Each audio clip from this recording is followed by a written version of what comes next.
So weird. What the hell? My stream just turned off. Oh, that's not As good. much as this world hurt me, Weapon here. it's mine. Are you And I guys will here? kill to defend it. That's so retarded. What the hell happened? It just said something with my stream key. It's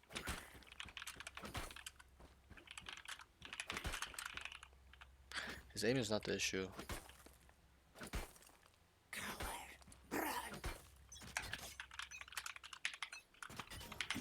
They will cower.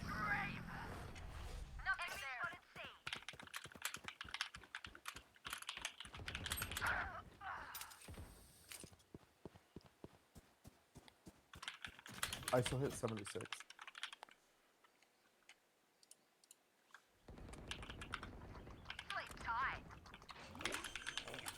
Plenty deep. Spike planted. Hi, dude. God damn. I make the world's worst decisions when I'm in that one. One enemy remaining. This might be a quick game. Let's fucking go, team. This feels different. It's okay, Omen. We won't talk about that. No, hell not. Omen had fucking grading. Yeah, he did. Don't stop. Healing over here. No charges. Out of healing. Match point. Here. One more. Then first shout on me.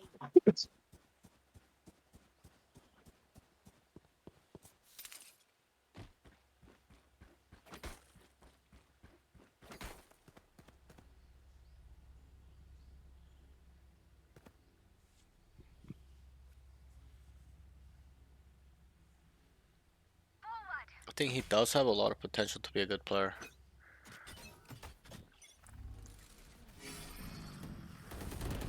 There's some A. A finally tells his team there's some A. It's you and me. Oh.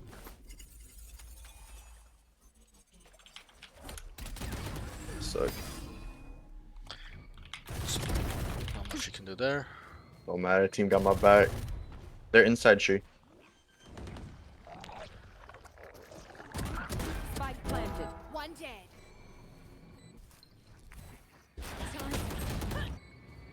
Last player standing. One enemy remaining. Last one's tree. Guards are fun. My turn.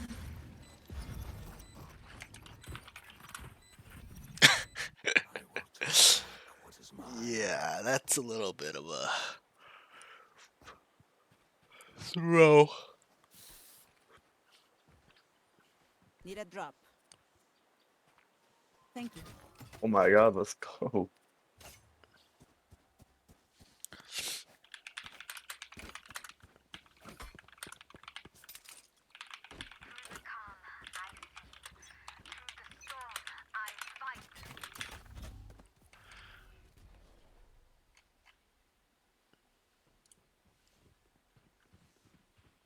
They're here at A. Again.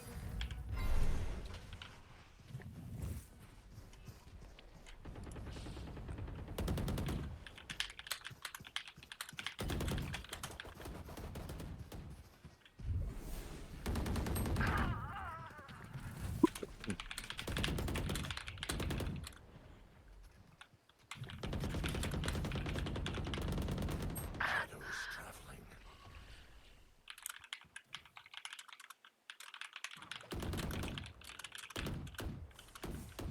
Reloading. 128, or Gecko. Spike planted. Last player standing.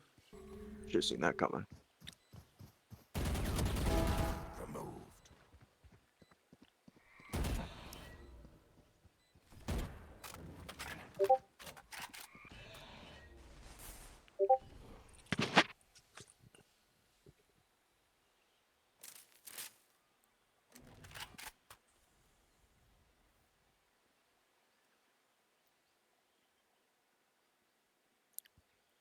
Yo, Jays, what are you saying later? Want to TDM with me in Discord mod? Or just gonna probably TDM after this. Just fuck around, listen to music. if you're down.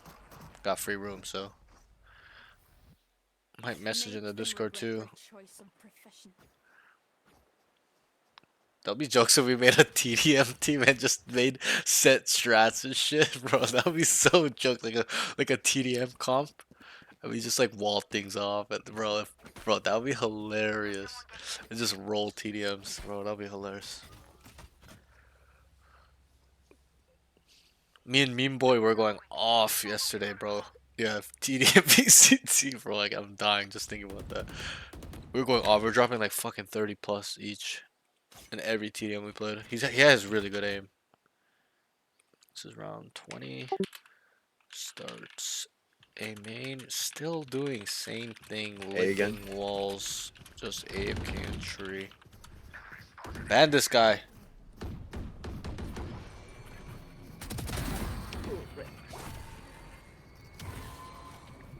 Cutting their vision.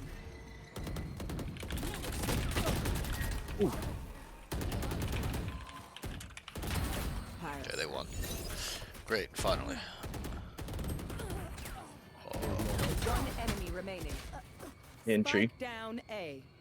Okay, they just lost the 5v2. Right outside tree then.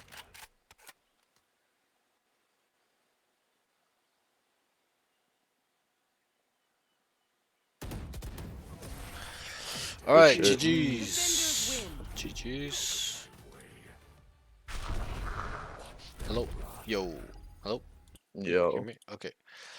Yeah. There was just a little bit something that's unfortunate that happened. Like, it was like round like 13. My stream just randomly turned off something about the stream key. So, yeah, just, there might be some missed footage for the VOD. Yeah, I don't know what happened there with my stream. The stream turned off, but, yeah, that's just it That's what for the unfortunate news. I'm sorry about that. Okay, you can stop sharing your screen, and you're NA, right? Yeah. Okay, just PM me your name and your ID code. I'm gonna add you. We're gonna get in a custom. Um, do you use two screens at all? Two monitors? Yeah, I Okay, can. okay, great. So you can just follow me inside the custom if you want, and then uh, when I'm explaining things, you can just look at my POV. Okay? That way you can kind Alright, of see what I'm that. doing. We got quite a bit to unpack. So how I did is I wrote some general notes in terms of the 5 categories. You've seen my VODs, right? Comms, aim, movement, positioning, utility usage, and game sense. And then there are some round specific stuff as well. I wrote down every single round, kind of what's going on. One thing I'll say though, in this game, there wasn't much happening in Nah, terms we of, kind of stomped them. yeah, like you guys were stomping them, and like there wasn't really like much like rotation. You guys were just running it in, and just it was very AKA. very simple. I mean, yeah, Ver- yeah, it's like a bronze. Both my bronze Yeah, names go. yeah, that's fine. There's nothing wrong with it. I'm just saying like it's not obviously gonna be as detailed as like my higher level students, because their rounds are like super complicated, right? Like, and they play out, right? They get dragged out. Like, but your guys' Yeah, rounds the, were the like, enemy teams are pretty stupid. They're not yeah, doing yeah, smart yeah. shit. Like I think you guys got on got on site for free like 10 rounds in a So row. Like the nobody was over on there. C, yeah. Yeah, yeah. The Like you guys fuck, just yeah, walked in no one C. there. Yeah, like every I single kept time. swinging it, expecting Right, right, somebody to be right. holding the angle there. But even then, I still kind of try to focus on what you were kind of doing wrong, because I'm not gonna lie, I'm gonna be brutally honest. You They played a have lot no of these idea rounds how hard not it as is here. optimally as you can, and that's fine. That's why I'm here. I'm gonna help you Mhm. learn and get better, right? Um, and yeah, so you lock in a smokes agent if you. Oh, it's okay. It's fine. Oh, No, no, it's oh, fine. Don't worry about it. and bye bye bye bye No, no, bye you're good. You're bye. good. It's not a big deal. It's not really. We're not gonna be explaining like a lot of smokes, because there weren't even really a lot of smokes going Yeah, I down. was gonna. So I it's was, yeah, it's no, no. not like the enemy Yeah, teams yeah. or stuff. I just tell my students, so that way, if we have to explain like smokes here, like the situation, I just tell them to smoke it here. But it's fine. It's not a big deal. With your I will game, drain not a the big deal. life from our Okay, so prey. there's a lot to unpack. That's all they're good Let me for. just turn all Let these me, on. I see to plug my second monitor real quick. My ult's ready. ready. Yeah, or you can just look at my POV too. It's not a big deal. I just let you do both for all my students, so they can follow me Yeah. around or look at my POV. It doesn't matter. Let's wait out this timer. Okay, so I'm just gonna go through the general notes. Okay. So okay. Yeah. You So stream real quick? Oh, yeah, you're streaming. yeah, I'm Idiot. streaming, but I don't know what happened. It disconnected mid game. That was very unfortunate. So now it has to be two VODs instead of one, which is super annoying. Oh, yeah. But okay, Shit. so the first thing I noticed, I try to identify what's wrong with your game, right? In the five categories, your aim is, you probably know too, is it's probably the strongest asset Yeah, my aim is slash, definitely not right? holding Like, me back right yeah, now. like you top frag, you're getting a lot of good kills, right? Keep in mind it still is bronze though. Once you start climbing, Yeah. your skills start diminishing, and you gotta make it up to par. Excuse me, right? So there's that. But okay, so let me just go through it. So uh, I'll go through your cons first, and then your pros. Okay. Okay, do you see my mini map? First things first, we're not even gonna get into all these categories, but we noticed, even the chat noticed your mini map settings might be not optimal. Like, you're not seeing the whole Mm. map. Like, look at my mini map. If you look at my mini map, no Yeah, no, I matter where I definitely go. see the So difference. if you want these settings, I can give it to you. It's not a big deal. But because Yeah, how we do have, I get the mini map yeah, I'll send it to you after the tuned out session. like that? But we Bet. have the same map size, right? Like, some students have it really tiny map size. So we're very similar. So this setting might actually really really help you. Where any Yeah, site no, you're on, I really like that. I don't know if you saw that, but I opened up the map a couple times to yeah, see yeah, where like my exactly. teammates Right, pushing right, different exactly, sites. right. So this setting will help. This will optimize your game where you're on C, you can see the whole map. Like, doesn't matter if Yeah. you're right, but you're like, you can't see them if you're on C and A. So that's something Yeah. the stream actually picked up and pointed out. They said that you should probably change your settings. So I didn't even realize that until later. But yeah, so that was good by them. But okay, so that's first. I'll send you that right after the session, so you can input it. So no worries. Okay, comms. So we're gonna start with comms. You don't really communicate.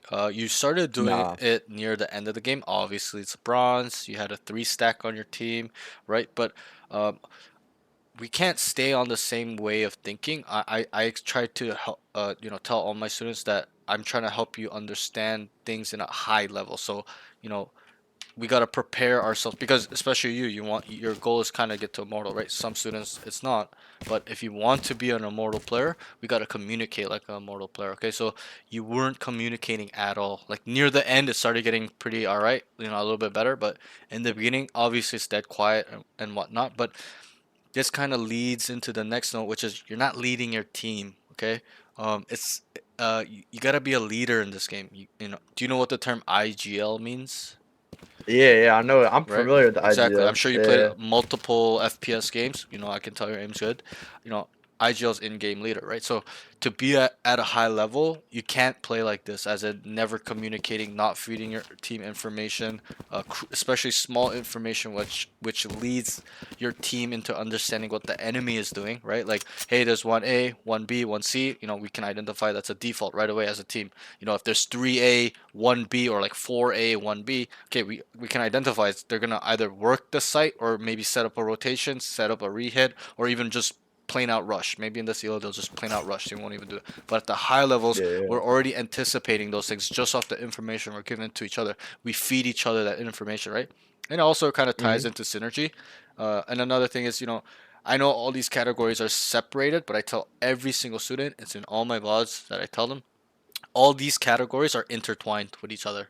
Either it's utility usage with your game sense and movement positioning working together, or your aim and movement positioning plus your game sense, right? They all tie into each other. Uh, th- what whichever combo you want to use it, but it depends on the situation. It's all situational. But so don't just think it's only comms. Like, your comms lead to you having better game sense, understanding the map, uh, you know, identifying what they're doing, information processing, stuff like that. So it's super crucial. People think comms are, they don't matter. I can just play and not talk. But this is a tactical shooter, right? Like, and I'll give the example in a real time, like a war zone, or a SWAT team effort. Like, you think they're gonna be silent and doing and entering a building?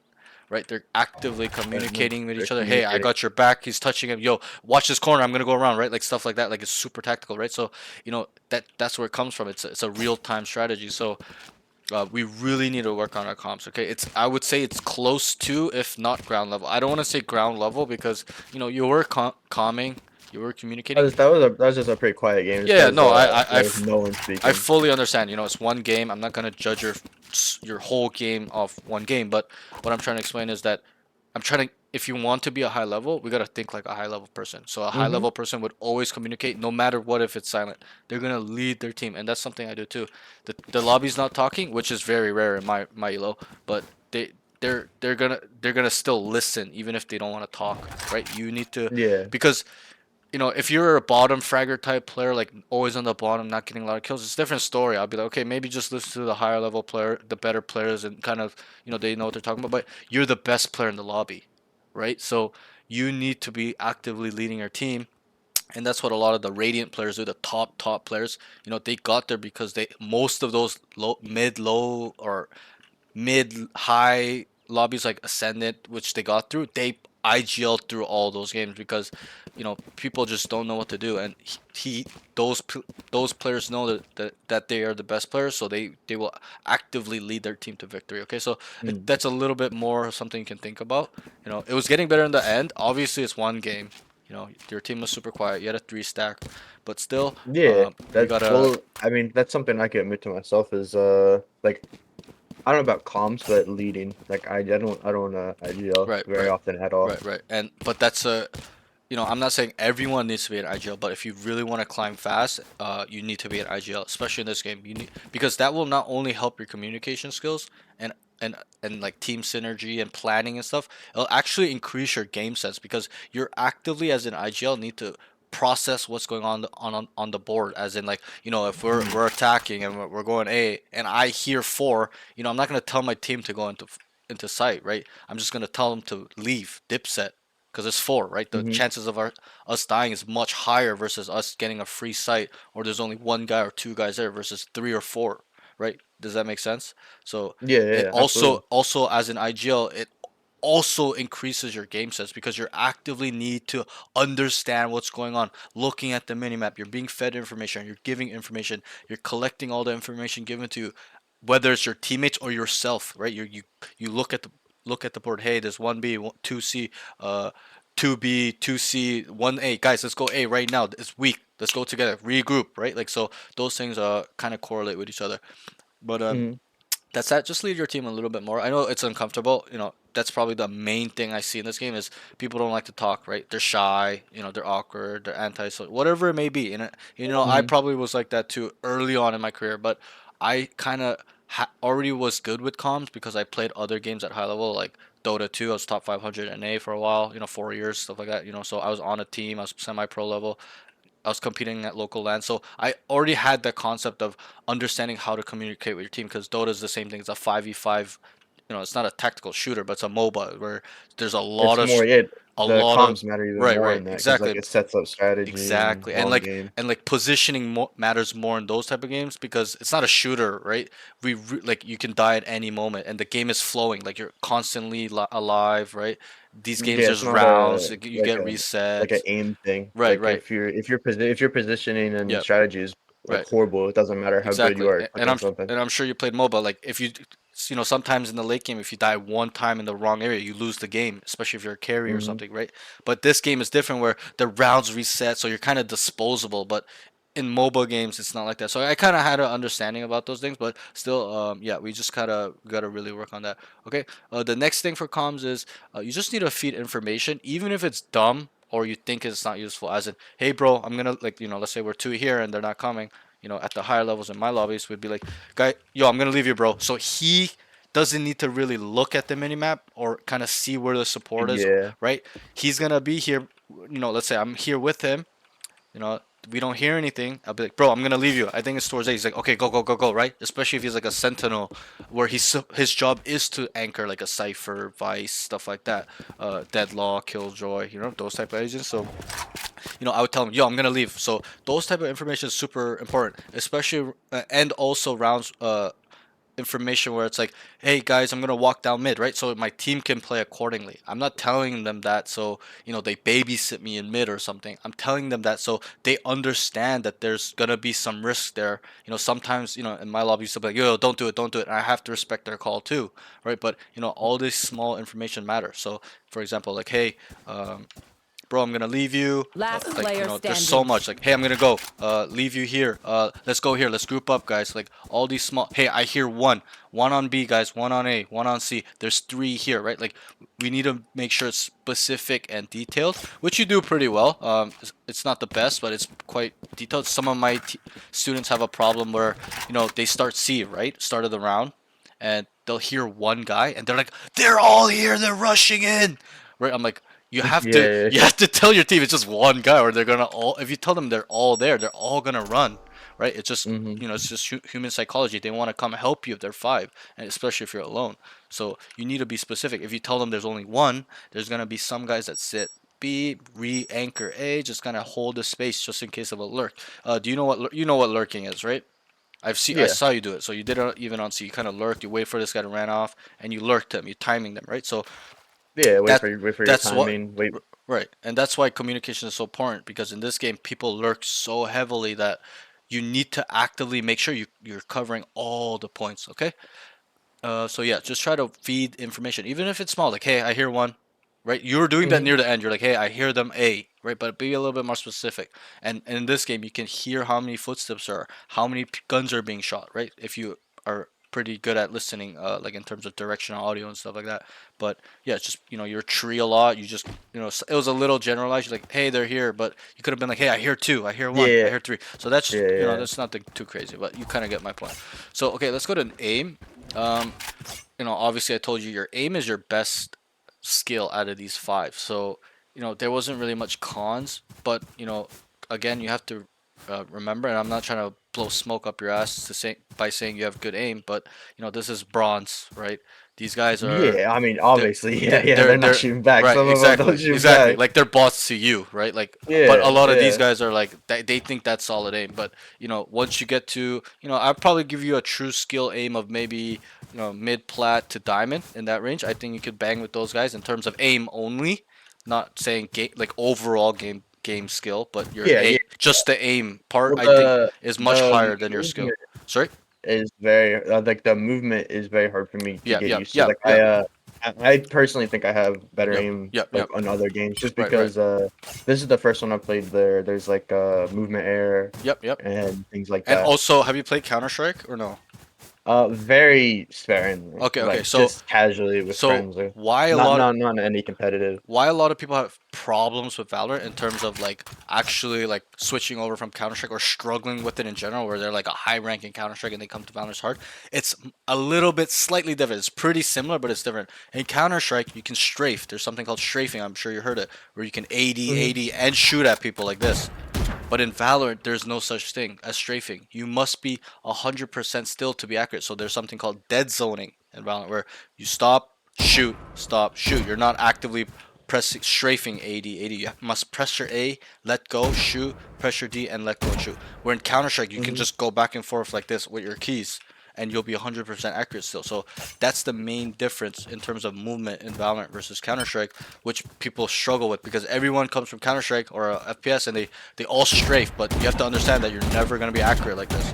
You need to stop, shoot, stop, shoot, stop, shoot, stop, shoot, stop, shoot. It looks like I'm strafing, but I'm not. I'm actively Yeah, you're A, let waiting go. for the split second you stand still. Exactly. So you kind of understand that, right? But in Counter Strike, you don't need to. You can just constantly spam 80, 80, 80 like this and be still accurate, which is so that's the biggest difference. Okay, but we'll get where you're there. But so I wrote, your aim is really good, but it probably needs a little bit of crosshair placement. You're still getting headshots, which is really good, especially at this level, which is uncommon. But a lot of the times when you're rotating or like looking around, it's not ground level. Like some of my students are ground level. They run around like this.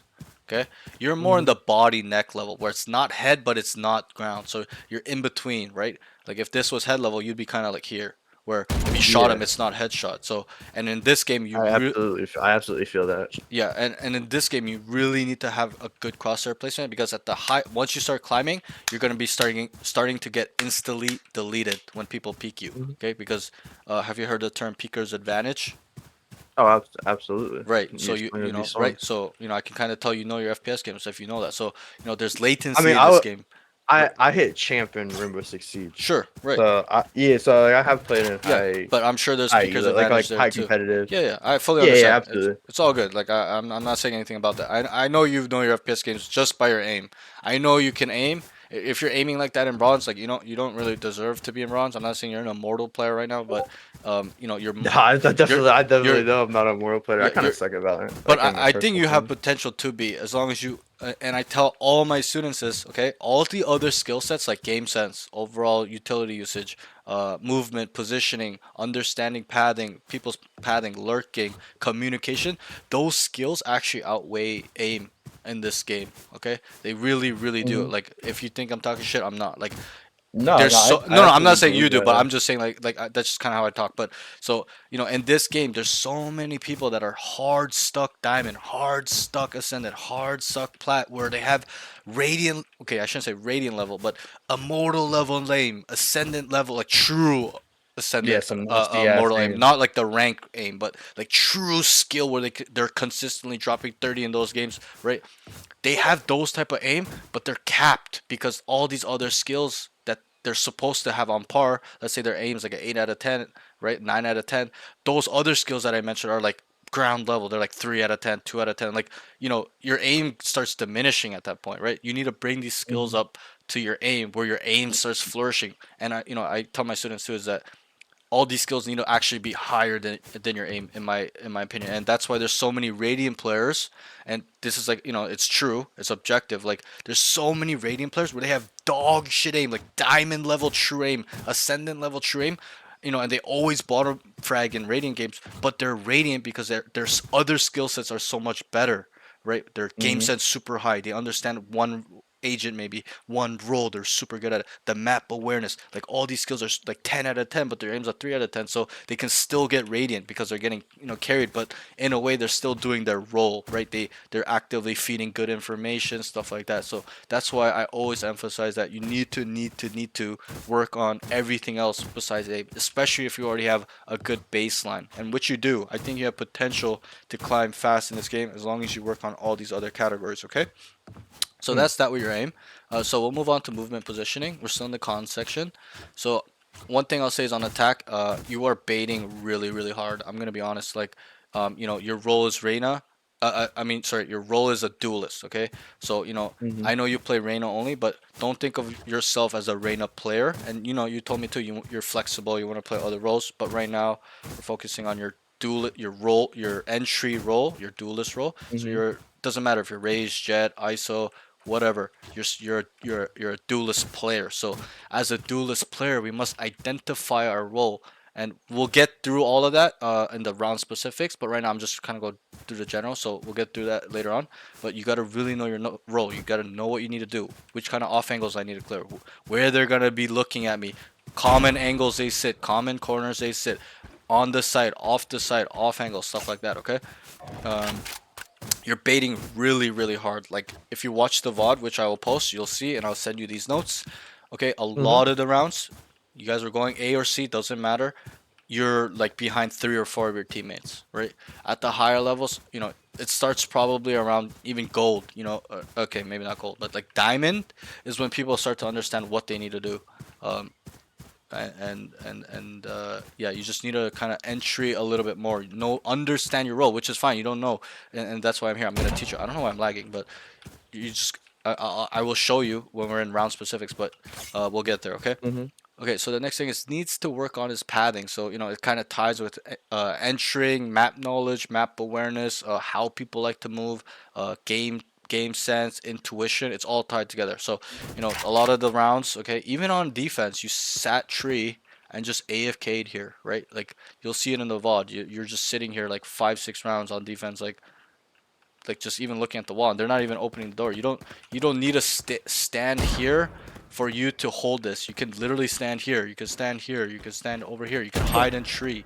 This is called tree right here.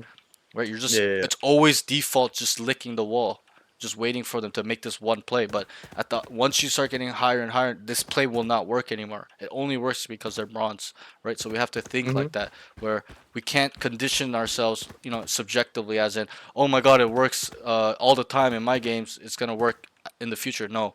And that's why a lot of people are stuck because they keep doing the things that they think work because it's worked, but they don't understand that the higher you climb, people are better. They've seen this as well. They've experienced these type of situations. So you really, really, really need to start being critical on your movement, padding, and in terms of where should I go. Okay, if I stay here, okay, they're coming up. I'm gonna go here and kind of wait for them to hold an off angle, or I'm gonna go backside. I start tree. Yo, I hear three guys, and then you start backing up, right? Like I wasn't really seeing any of that. You would start here, do your one gimmicky play, kill this guy, and just automatically dismiss outside, which is pretty retarded. I'm gonna say in the higher elo, you're never ever gonna do that. You're instantly dead. They're never gonna ever let you get away with that.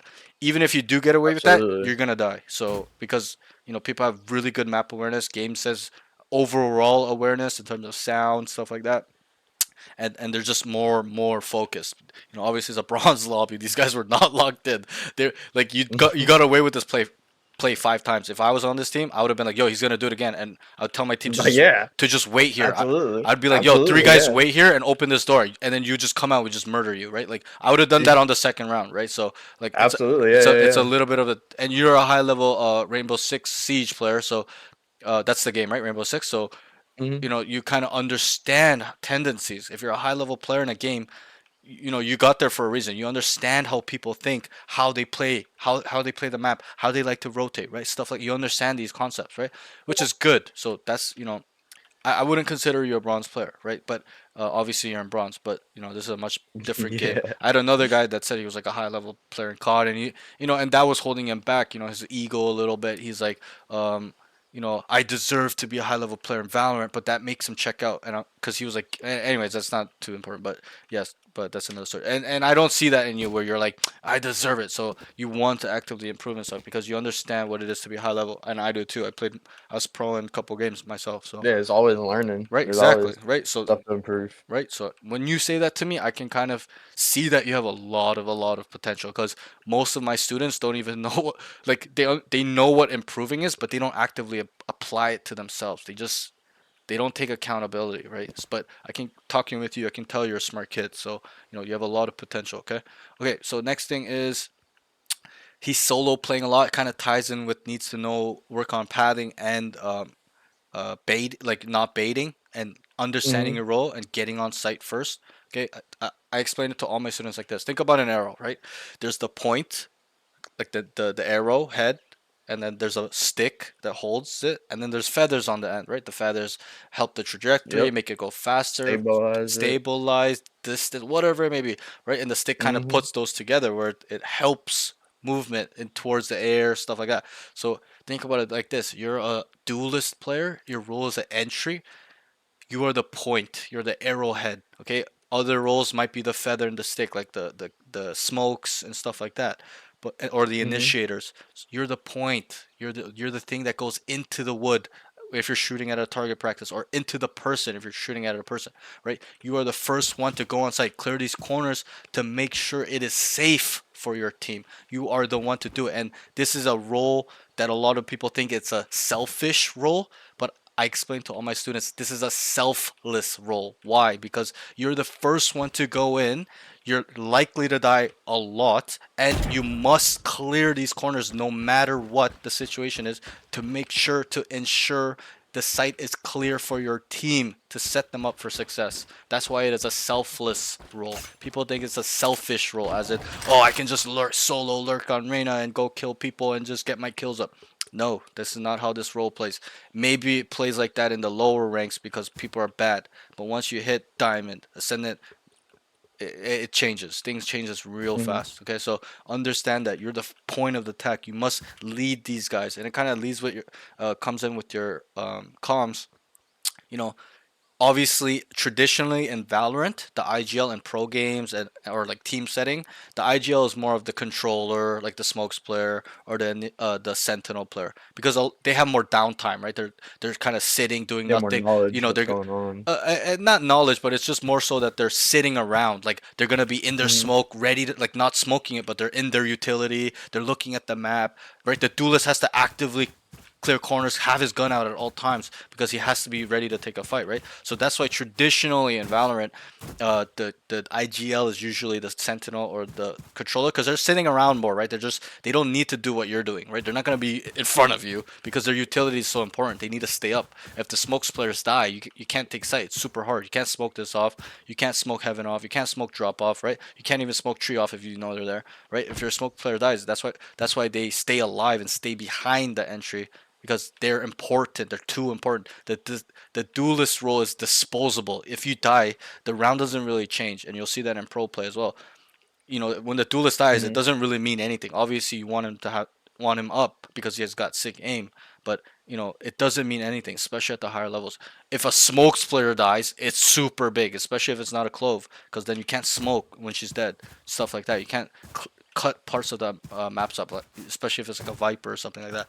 But coming with that is like just because traditionally in a pro setting it's on those roles does not mean that it does not apply to you. In your role, in your games, your ranked games, you must become the IGL, right? And then that's why you'll see a lot of pros as well, where in ranked games they play duelist, but in pro play they play more crucial roles like smokes, like even Psalms. He's a monster jet Okay. player, right? He's a dog of a jet player. But in pro play, what does he play? He's a controller. He plays Harbor. He plays Omen, right? He's not a duelist. He's not a true duelist, and he understands that, right? Aspas is a different story, right? He's just got insane aim, stuff like that. Um, or like Zekin, doesn't matter. But anyways, yeah, just be an IGL ties in with that. Okay, like lead your team not only by communication, by example as well. You're a duelist. I'm going in first. I'm gonna clear this hard off angles, clear heaven, clear backside, whatever it may be. I'm just giving a general example, but and then add that with your comms, guys. Can you smoke Yeah. stairs for me? They smoke stairs. Get ready to take side, guys. Execute right now. Okay, they start smoking, guys. Okay, and then let's say you clear this real fast, guys. Backside clear. I clear job. Come. You only need a clear tree. Let's say in a perfect world they cleared it too. Okay, we have sight. I'm gonna skill spawn, and then they might, then it goes from there. It's more, situational, but stuff like that. Okay.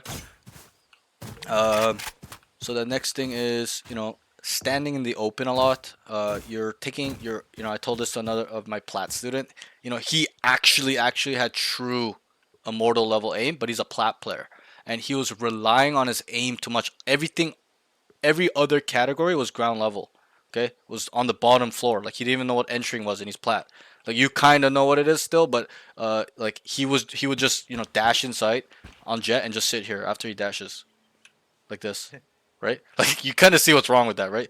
But he relied on his aim too much, as in even when he's entering, he's just holding an angle forever. He's not moving around. He doesn't even know if it's clear. He's just going through the motion of trying to get a fight, like waiting for a guy to walk into his crosshair or whatever, really, right? But Mhm. yeah, you kind of do that as well. Like you're out in the open, relying on your aim because you know you can kill these guys. And I'm not saying that's bad because it's he's a jet player, you're a Reyna player. You have an ability where you can instantly kill somebody and get out, right? You can dismiss, boom, dismiss, right? You can stay out in the open, right, and stay on these off angles, or and that's fine. But the problem is that at in these levels, it may work, it might, and it probably does, but once you get to diamond, that shit don't work no more unless you have sick aim, sick timing where you can instantly delete. I mean instantly. Okay, they have no Mhm. reaction to trade you. So you kill them, boom, I dismiss, I get out. Those plays are common in the higher levels because they understand that they can instantly do it. If you cannot instantly do it, it's never ever gonna work. You're gonna get instantly traded. Okay, so we gotta keep that in mind. If you want to climb, we can't just stay out in the open and rely on aim. Everyone's got good aim once they're a diamond plus ascendant. There's so many diamond players that have immortal level aim, but all their games, and you probably heard the term, you've got aim and no brain, right? And that's what's a lot of the general population. They all focus on aim, so they all have aim. They rely on aim, so they all have sick aim, but they have no game sense, right? They just stand in the open and stuff like that. So that's Mhm. something I just noticed with you is like you're standing out in the open a little bit too much, where they could just easily trade you if you're standing here. If two people swing, and especially at the higher levels, they don't swing one by one, they swing together, so the chances of them killing you is much higher. So we gotta remember that. If you're just standing out here, unless you can instantly delete minimum two, like it's tough for you to, and you hear three, like you're instantly dead. Okay, obviously if you have a movement ability utility where you can get away, like raise, chamber, TP, dismiss, jet thing, it's fine. But still, even at the higher levels, even if you have those, you still get instantly deleted, especially in pro play as well. So because people play together so well in this game. Okay, so that's something we have to think about. Um, Mhm. so next thing will be utility usage. You need to know how to use your heal or dismiss. Last player standing. There was a round. Oh yes, it was on C. You guys entered onto C. You went in C, but you didn't go first. You kind of baited your team. They went in Last first. player Fuck, what am I standing. doing? Why am I dying in the walls? And then you got a really important kill here. When you kill this guy here, this chamber, he was behind the smoke and you killed him here. You just instantly dismissed and you're 50 HP. You're kind of lagging right now. Oh, sorry. Can you hear me? Hello, can you hear me? Yeah, I hear you now. Yeah, sorry. So you know when you kill this You're chamber, I don't know why I'm lagging. My internet's being really weird today. But you know when you kill this chamber here behind the smoke, remember that round? Mhm. You instantly dismissed when you had 50 HP. Okay, like when I looked at the site on the minimap, like it was free. So we kind of have to understand when to use heal or dismiss. You don't need to just automatically dismiss. And also one thing I noticed is once you dismiss, you automatically start going forward with it. You never come back. Okay, dismiss isn't a tool where you use it and go behind people and kill them. It's never gonna work once you hit plat. Doesn't even work probably in gold. Okay, you use dismiss when you need to get out and reposition yourself. You don't reposition yourself behind them. You're instantly dead. The time where your gun comes out after you dismiss is too slow. They can just turn around and kill you. Okay, so you need to identify how to use your utility. You kill this guy, you're 50 HP, your team was literally bent, they're all up on site, site's clear, there's no one there. Start using your heal, get some more HP, okay? You just instantly dismiss and went over, okay? We'll go through that on some other rounds as well, like on A on the defense, but that's that with your dismiss or heals. And obviously you're playing Reyna. There isn't much utility with Reyna. There's literally one piece of utility, okay? And there's another kit where you must kill somebody to use, which is heal and dismiss. Where you know it's not, you're not using that every round. You're not getting a kill every round. At the higher levels, when I talk, I'm talking more in the higher levels. You're not gonna instantly, get 3 kills every round. So this is her really only piece of utility, really, that you're using every single round. Okay, and then kind of goes into the next note, which is you need to flash more. You did not really flash at all. I'll give you the benefit of the doubt. You probably flashed about like 5 times, 4 times. Okay, you need to be using both your flashes every round. It's an information gathering thing. It's super strong where this guy's running up by himself. You just flash up, not probably that high, but down here, and then you swing with it. And you instantly kill him because he's blind. Stuff like that. You need to combo it off with not only your game sense and aim, but everything else as well, movement stuff. You can add it with so much stuff. This piece of utility, obviously it's not the strongest flash, but it's strong in the terms of it doesn't team flash, so your team can play it off it as well. Like let's say he stares and 2 people running up, you're like, yo, I'm gonna flash for you, and then you flash for them. Like I probably wouldn't flash that high, I'd probably flash around here, and then he could peek off that where he can kill them because they're blind, stuff like that. Also one thing we noticed was you're flashing into the ground and it's missing sometimes. So we gotta understand, especially Reyna flash. I'm a victim to this too, where I make a decent flash, but they're not blind because of the positioning of it. Reyna flash is much different, where it's not your whole screen, the person's screen. Okay, they can kind of hide away from it and still not be flashed. This whole right. You have to walk into it, like actually looking at the eye for you to be flashed. So there'll be times where you flash, and then like the corner, it looks like they're supposed to be flashed, but they won't be flashed. It's not like a sky flash or like a KO flash where if it hits your like the general face of the model, they're flashed. So it's a little bit different. Okay, gotta work on that. Also, I just wrote, needs to work on flash positioning. Like it's just always like on the ground, through the ground, like missing. You can kind of just get creative with it. Obviously on hard corners, you never flash like this, especially if you want to peek like that, because what I said, that guy right there is not going to be flashed if he's holding this and you flash out here. So you need to flash a corner. Then he's automatically flashed because he's holding this line, this angle, right? So you gotta put that stat. It's nothing too crazy. Okay, last section. We kind of went through this. Not scaling. Do you know what scaling means? Like cutting off parts of the map. No. Scaling means, so entering means getting on the site, right? Scaling means active, it's kind of in the name, scale it, right? As in, we gotta push through it and make sure it's clear. So, this would be an entry. right? For Cutting example, their vision. that's an entry. This sequence is an entry. I entered onto site. Scaling would mean I gotta actively clear all these corners, and I explained to all, like even tree, drop, heaven, all, back here, even up here if you want. But how I explain to all my students is that name me any Valorant map, name me any site. Okay, every single site in this game is kind of in three sections. Okay, so the first section is always the fucked up angles that you must clear. Okay, where it's like a crossfire. There's two corners where it's like a left and right. I can show you on B. Like, look how hard this is to clear. You can't go like this and run out. This guy's just gonna be here and you're dead, right? You need utility. You need two people where he's looking that way, you're looking this way, and both clear together, right? So the first section is always the most fucked up angles, and it's, you know, it's a lot of the time it's the angles they hold you as well, where you need to get to clear the corner. So for example, if I were to actually scale B, you know, you don't just walk like this and AFK your brain. Okay, you gotta actively clear these off angles. So what I would do is come here, make sure this is a common angle at the higher levels where people sit here and they have a headshot angle, they instantly delete you. So what I would do is kind of crouch peek it, okay, and then I used to always play this corner, so I know that it's a good corner, so I always clear this off angle. This is another off angle. You don't just come like this because they're gonna kill you from there. So you crouch peek that, clear this, you come wide again. You would hold another off angle where people like to play here, and then start. Obviously, your team is with you, so you get one guy to hold this stuff, and then you clear the box, or you guys could even spam it together. Then you kind of know.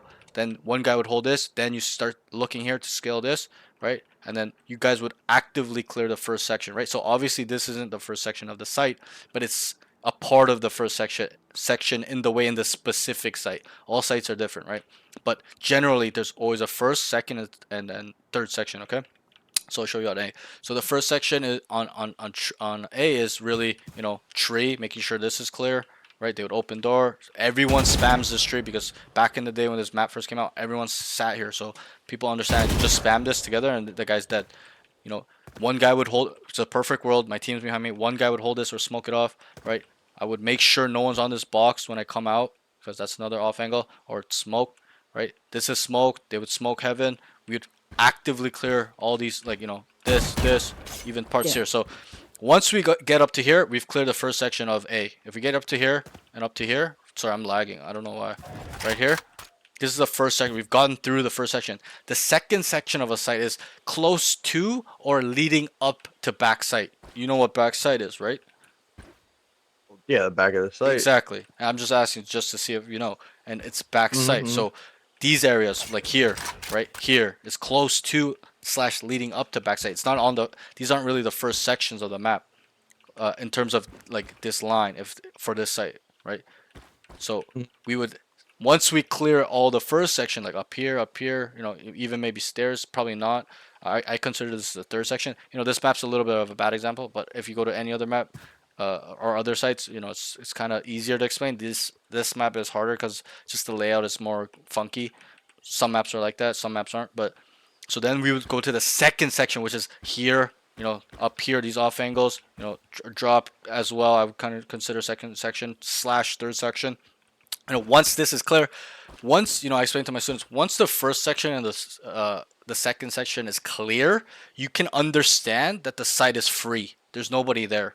Okay, then we start working towards the third section of the map, which is spawn / you know, things that lead to spawn, like drop. You'd come in here, and because you're not gonna not clear second section of the map and run through to the third, right?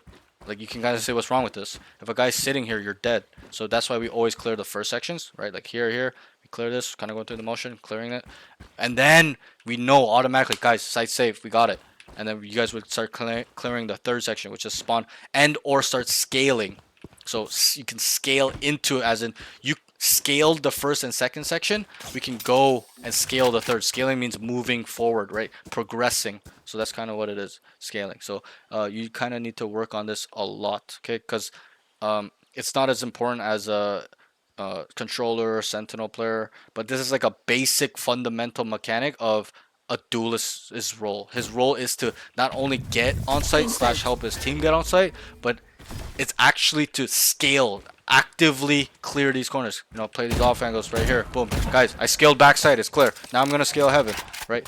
Oh, drops clears. I scaled it, right? Stuff like that. So that is Mhm. your role. Okay, it's not on the controller to scale site. I'm not saying that nobody else can scale it. You know, there are times, especially in the higher levels, maybe not in your lobbies, but everyone needs to know how to scale. Okay, it's not just a duelist specific thing where, oh, I'm a controller, I don't have to go backside, I'm never gonna scale it. No, that's wrong. There are so many rounds where the duelist is dead. You're obligated. It's mandatory for you to scale. Okay, whether you're a controller or killjoy, you must clear these angles as not only a duelist but a player. So good players understand what scaling is, no matter the role. It's more important as a duelist because you're the first one in, so you kind of have to take those fights first and slash scaling the site first. Usually, obviously, sometimes not always, but generally it is the duelist's role. There are times where any role can do it, but it's just a really a fundamental thing that a duelist must do most of the time. Okay, so that's that. Let's get Yeah. into the round specifics. It's quite a bit. The first 12 rounds there's not much, so we're gonna just kind of speed through it, okay? Because you guys are just stomping these guys. But there's a lot of things wrong with your gameplay though that I noticed. Okay, so round one starts A, gets a good breakable kill, goes tree. So here, this is a pro round, like as in it's a pro, like nothing bad. You didn't do really anything bad. You came over here on pistol round, killed this guy, right? And then you started scaling into the first section, which is tree. So you did this and went here. It was good. Okay. Round two, go C. The entry, kind of baiting, gets a good kill. So this is kind of what we touched on. Gets a good kill. Can just use heal instead of dismiss. You guys went C. You baited them still. Mhm. There was a really bad smoke by Omen. This smoke was Yeah, terrible. I saw Okay, this. Saw his feet. unbelievably bad. Not just because you saw his feet or you got the kill. Like it's terrible. If a smoke comes out here, you're giving the defender space to come and retake from. Okay, you wanna Mhm. keep the smoke tight because I explained to another student, smokes determine where the defenders go. If you smoke back here, they're gonna wait behind the They're smoke. gonna stop behind the smoke. Exactly, you Yeah. understand that. That's more of an intermediate So yeah, when thing you, to I see understand. that all. I see that all the time Right, where right. my smokes give position to the enemy, Exactly. like they Like can just push up behind it. if you smoke here, they're gonna take the space. They're not gonna, Mhm. if you smoke And there, then they're they can not come gonna up be the like, ramp and all that. exactly. They're not gonna be like, do. Oh, there's a smoke over there. I'm gonna wait. No, they're gonna push up to the smoke, right? So I'm really glad you understand that. That's more of an intermediate slash getting advanced mechanic slash fundamental of understanding the game. So I'm glad you understand that. So this smoke was terrible, not just because I mean it was kind of good in the situation because you killed him, helped you kill him, but in terms of overall, Only like very yeah, specific exactly. Like situation. that's probably the only time it's really good when this noob just walks out and just it's a one way for you, right? It's a one way smoke where he can't Mhm. see you and you kill him. Anyways, that's besides the point. Uh, uh, so you killed him, which was really good. I like this kill. You kind of anticipated someone was gonna be there. You killed him, and this is called water because it's water. But Mhm. again, we touched on it. Just don't just dismiss and start running forward with it, okay? Because when you're not in your alt and you dismiss, they can see you. You know that, right? Yeah. Yeah. So when you Well, yeah. No, that stuff I'm slowly figuring out, like as I go. yeah. So when you are not alted, like the default Mhm. dismiss, they can actually see your ghost body, your dismiss body Okay. running Yeah. around. Yeah. So Yeah. if I dismiss here and start going like this, and a guy was, let's say, right here, obviously I can kill you in the dismiss, but I can see you going here, so he'll be Where you're looking at gonna you, go? like Yeah. like your body. It's your ghost body, right? You've probably seen it too when you play Mhm. arena. But when you're in your alt, it's a different story. They can only hear where you're going. Okay, so if I was alted and I killed him and I dismissed here, I could actively hear you going there, like very slightly. The Reina starts laughing around. That's the audio cue. She starts making noise. Okay. Yeah. Yeah. But you're invisible. You cannot see where you're going. Okay, but you can kind of Mhm. hear where she's going. That's the difference. Okay, so don't just dismiss here. If you're gonna dismiss, don't just dismiss here and just start going forward. This guy, if he was here behind the guy, he knows you're there. He sees you going like this, and he just puts his gun there. The cons of dismiss is that it takes a while for you to take your gun. It's not immediate. So Mhm. especially when you're coming out of dismiss, a lot of the times you're instantly dead if you're out in the open. That's why people will dismiss and go back. If you dismiss, you kill this guy, dismiss and move backward or reposition, take other space somewhere else. Don't just go forward with it. That's the general theme of kind of how you use it. You'll kill somebody, dismiss, which isn't bad, but it's just you're going forward and you come out your dismiss, right? It's like bruh, In like a bad position. right, Yeah. right. Like you're not just gonna come out behind 4 people. They're just instantly dead. You know, especially when you're fighting multiple people at the higher levels. If I were to kill one, there's multiple people, so you'd kill, instantly dismiss, and get away because people are ready to trade at the higher levels. That's kind of how they use it to reposition, not to move forward or to scale with dismiss. It's just to reposition. Okay, but anyways, you go see, you guys go see. Gets a great kill. You kind of baited though, and then I just wrote just use heal instead of dismiss. You just need to identify the situation. We are on site. We fully kind of scaled the site, cleared the site. Okay, we don't need to dismiss here at all. Maybe if you want, you could make a point that you wanted to get info, as in you kind of have a feeling or you know somebody's there. Okay, Yeah. you But dismiss. I did an info peek. Right. But you just would dismiss in your dismiss body, just kind of jiggle it and come back. You wouldn't just dismiss and just come out back out here. You'll die. So you dismiss and just come across and then come back. Obviously, there's a lot of time. So you dismiss, pew. I'm a ghost, and you come back. Okay, guys, there's 2 here. I saw them too, and they can't kill you, obviously, right? They'll just stare at you. They'll be like, "Oh, there's Arena," and then she goes back, right? So that's kind of how people use dismiss. Okay. Overall, it was a good kill. I would like a little bit less baiting in that round, right? Round 3. So team goes B. He's solo lurking C and does timing. So this was that one round you lurked up C.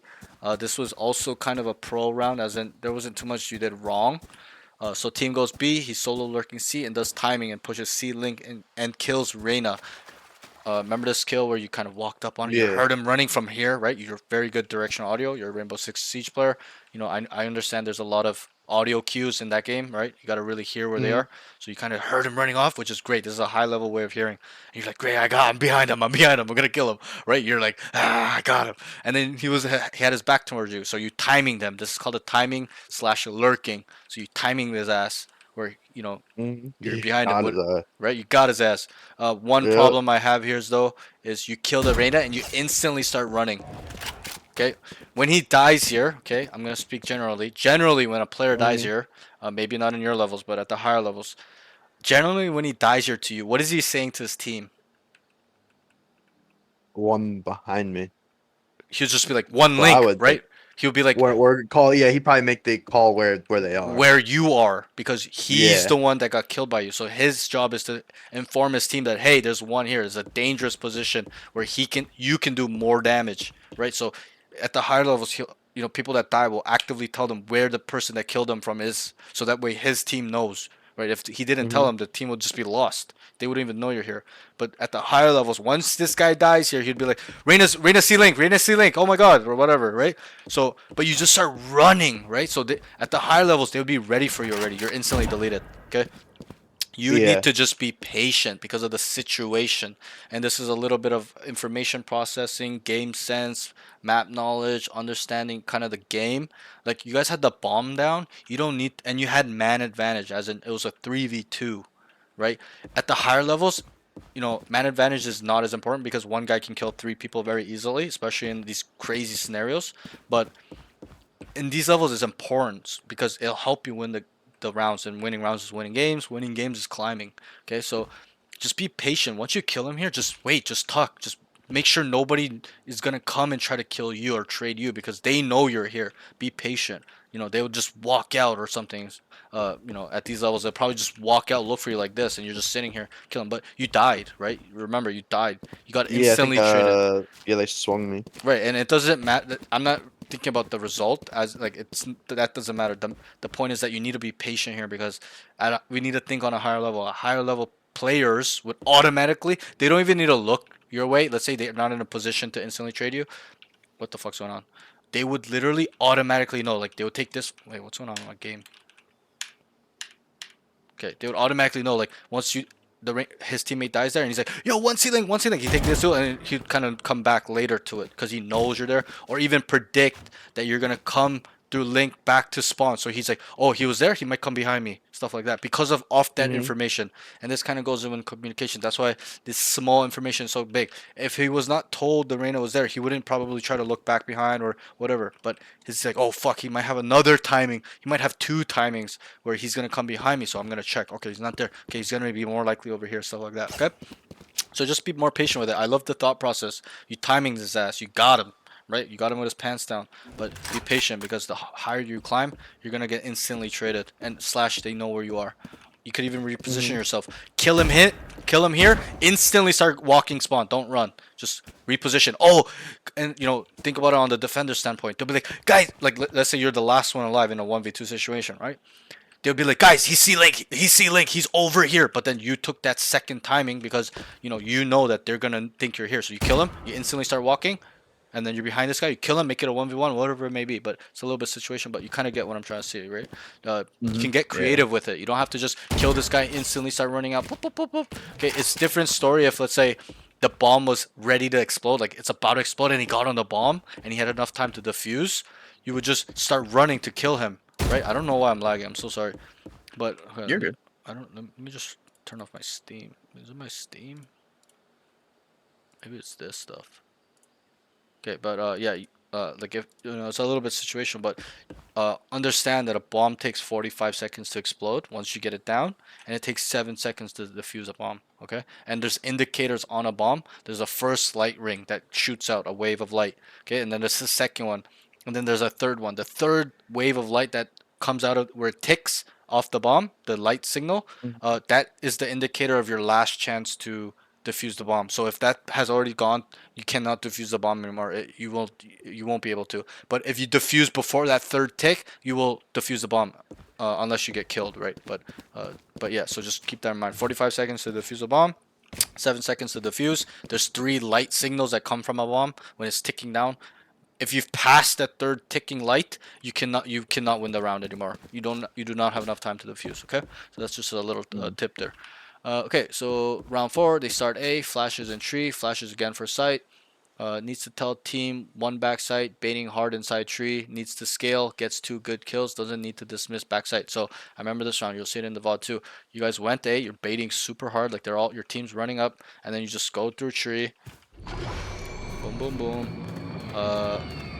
And then you see 1 backside, you didn't communicate, goes into communication / information processing, stuff like that. You tell your team, guys, because what if these guys were busy fighting other people here, whatever, and they don't know, right? And they just start running out and they're gonna die, especially at these levels. People are brain dead. So you gotta tell them, guys, there's 1 backside. This piece of information is the most crucial piece of information when you're taking a site in terms of a high level game. Because if this guy goes unaccounted for, this guy will kill 3 people. Okay, just the way the maps are, they're super boxy. It's probably not like Rainbow Six Siege or even Counter-Strike where, if I look here, I can kind of see a guy here. But in Valorant, you need a hard clear things. You need to come out to actually see if he's here, right? Like, look, I don't even know if he's there. I need to come back hard, right? Rainbow Six Siege might be different. Corners are a little bit more rounded, the terrain is more realistic, right? But in Valorant, it's super boxy. There's no Hard clearing? No, there's no bullet damage drop off through walls, so I just shoot it. Right, exactly. But here, and I know in Rainbow Six Siege you can spam almost all the terrain, right? Almost everything, right? But in Valorant, it's different. Like I can't spam through here to go all through there. It has to be specific where it must. Is it material based? Is like wood? It is mostly. So it is material based, but it's also angle based, and also depends on the gun. Like an Odin can. Each gun has a wall penetration level. Most rifles are like medium, but there's only some that are high caliber wall bang penetration in terms of like going through every wall is the Operator and the Odin and Ares, maybe the Ares. I'm pretty sure the Ares as well. Those 3 are the 3 guns that you can spam almost any wall. You can spam the Odin, through this area right here. Right, look at my gun. I can't spam this, but an Odin can spam through it. Like you can see if it's spammable because the bullets go through. This means it's not spammable. You cannot shoot it through the rest. Okay, so if it looks like a bullet hole, you can basically. So that means it went through the wall. You can shoot through that. Like if a guy was here, he's dead. Right, but even an Odin, a lot of the times can spam through this wall, but a rifle cannot. So those 3 guns are the high caliber. Even an op can go through this wall. You can shoot somebody through this wall and headshot them, but a rifle cannot. So those are the 3 guns that have high. I think they made a outlaw high caliber wall bang penetration. I actually cannot remember on the outlaw because it's a new gun, right? But yeah, so that's that. Okay, just let them know, guys. 1 backside because. This is probably more of an advanced intermediate thing, but generally when people play A, and I'm not gonna ask you the question because you probably won't know, but generally when people play A, especially in my lobbies, okay, A is a site where it requires 3 people. They're gonna play 3A, 1B, 1C, as in there's a cipher here with, or like one a smokes player mid, so you can smoke both sites, and then there's usually gonna be like a sentinel here, a viper, or killjoy, vice, cipher, chamber, where they have a utility that can lock this down, right? Like cipher trips, chamber trap, vice wall with the razor vines, right? So that's generally how the setup is on this map. There's general common setups in ranked games in this game. Okay, for almost every map. There's some sites that Yeah. require 3 people. So A would be a site where it's 3 people. So let's say for example you came through tree, you killed one, and then you saw one back site, and I'm gonna ask you this question now, and you're like, hey, one back site, guys. How many people are likely to be on the site? Likely, right? Not obviously there's different situation, but likely. Well, How? if I saw one back site So you and you're kill one saying that here. the average amount. Oh, So if I killed yeah, yeah. one. So you kill one here. This is the example situation. You kill one Uh-huh. here. Let's say you walked in, you killed him by yourself. Good, great, I love it. And then you saw him jiggle. You try to fight you, and you told your team, "Hey, one backside. One. How many more people can really, really be on this site? Probably Maximum. 2. Exactly, right? It's just Maximum 2. it's Yeah, just a because math thing. they're not gonna leave. They're Right. not gonna leave the other site Exactly, open exactly. Because once you kill this unless guy, they're really bad. they're really gonna try to fight for this site, right? Because it's a 3-man site. Most 3-man sites, like for example, what sites? Can't really think of on top of my head, but this site is one site that really requires 3 people. They're gonna fight for it, right? Because they got 3 bodies there. They're not just gonna give it up because they have the resources to try to fight for it and kill you guys coming Uh-huh. out, right? So and it's much harder for defenders. So what I'm trying to say is that it's easily deductible, right? Like for example, if we go C, another example, if we kill this guy on C, okay, let's say it's a chamber, he just walks out and you kill him. How many do we kind of believe is on site? It should be really easy once you got that A1. Oh, but I mean, this should be 0. Exactly. See, now you're starting to understand, and that's a little bit of a map knowledge thing. Like you're gonna start to see which maps people play, the setups, the general common setups, stuff like that. Okay. Mhm.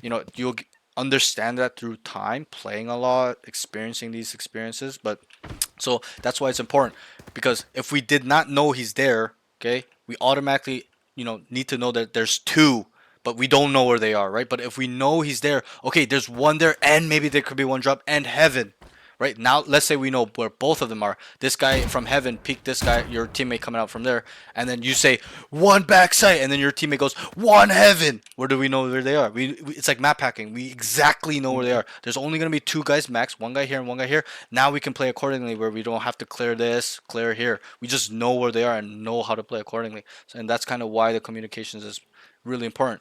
There's only 5 enemies on one team, and if you can just deduct where 3 people are, you know where the rest really are, right? If they're grouped Yeah, up 4, exactly. you know Yeah. there's one guy lurking. So it's just a little bit of common sense slash understanding how the game works, stuff like that. Okay, so that was great. You told him, or you need to tell him. You saw him, but you need to tell him. Okay, one back sight, and then you need to scale as well. Once you say that, you need to actively go and kill him, because him sitting here for the whole round is actually beneficial to the defense, because not it's kind of like the smokes thing, right? He's like a smokes. If for example, like he's locking this part of the space down and he's not dead, his team knows it's safe. If he's dead, they need to actively come, clear this, make sure they're not there, make sure they're not under, make sure they're not dropped. But if he's here alive, they know, people know, especially at the higher levels, that this up to this line, it's safe. Obviously, they need to clear the angles that are being held, but like he's not dead. This part of the site is ours, right? So that's how people think. Okay, so you gotta actively go and scale because you knew he was there and go kill him. But you just AFK'd in tree. You're like this. You'll see it in the VOD. And then your team was doing all the work. They're coming out, right? What I would have done is, if I come through tree, I'd be like, guys, you guys ready to entry? I'm coming in. So I'd entry, clear my angles, clear my off angles. And then I see him. Guys, one backside. Obviously, once you say that, your team, you need to rely on your team to come help you too. You're not going to solo do it. You scale sight together, but you need to lead them as the duelist, as in go in first, take that first contact, whatever it may be. And then you'd scale here, nothing. Be like, drops clear. So you kind of play here.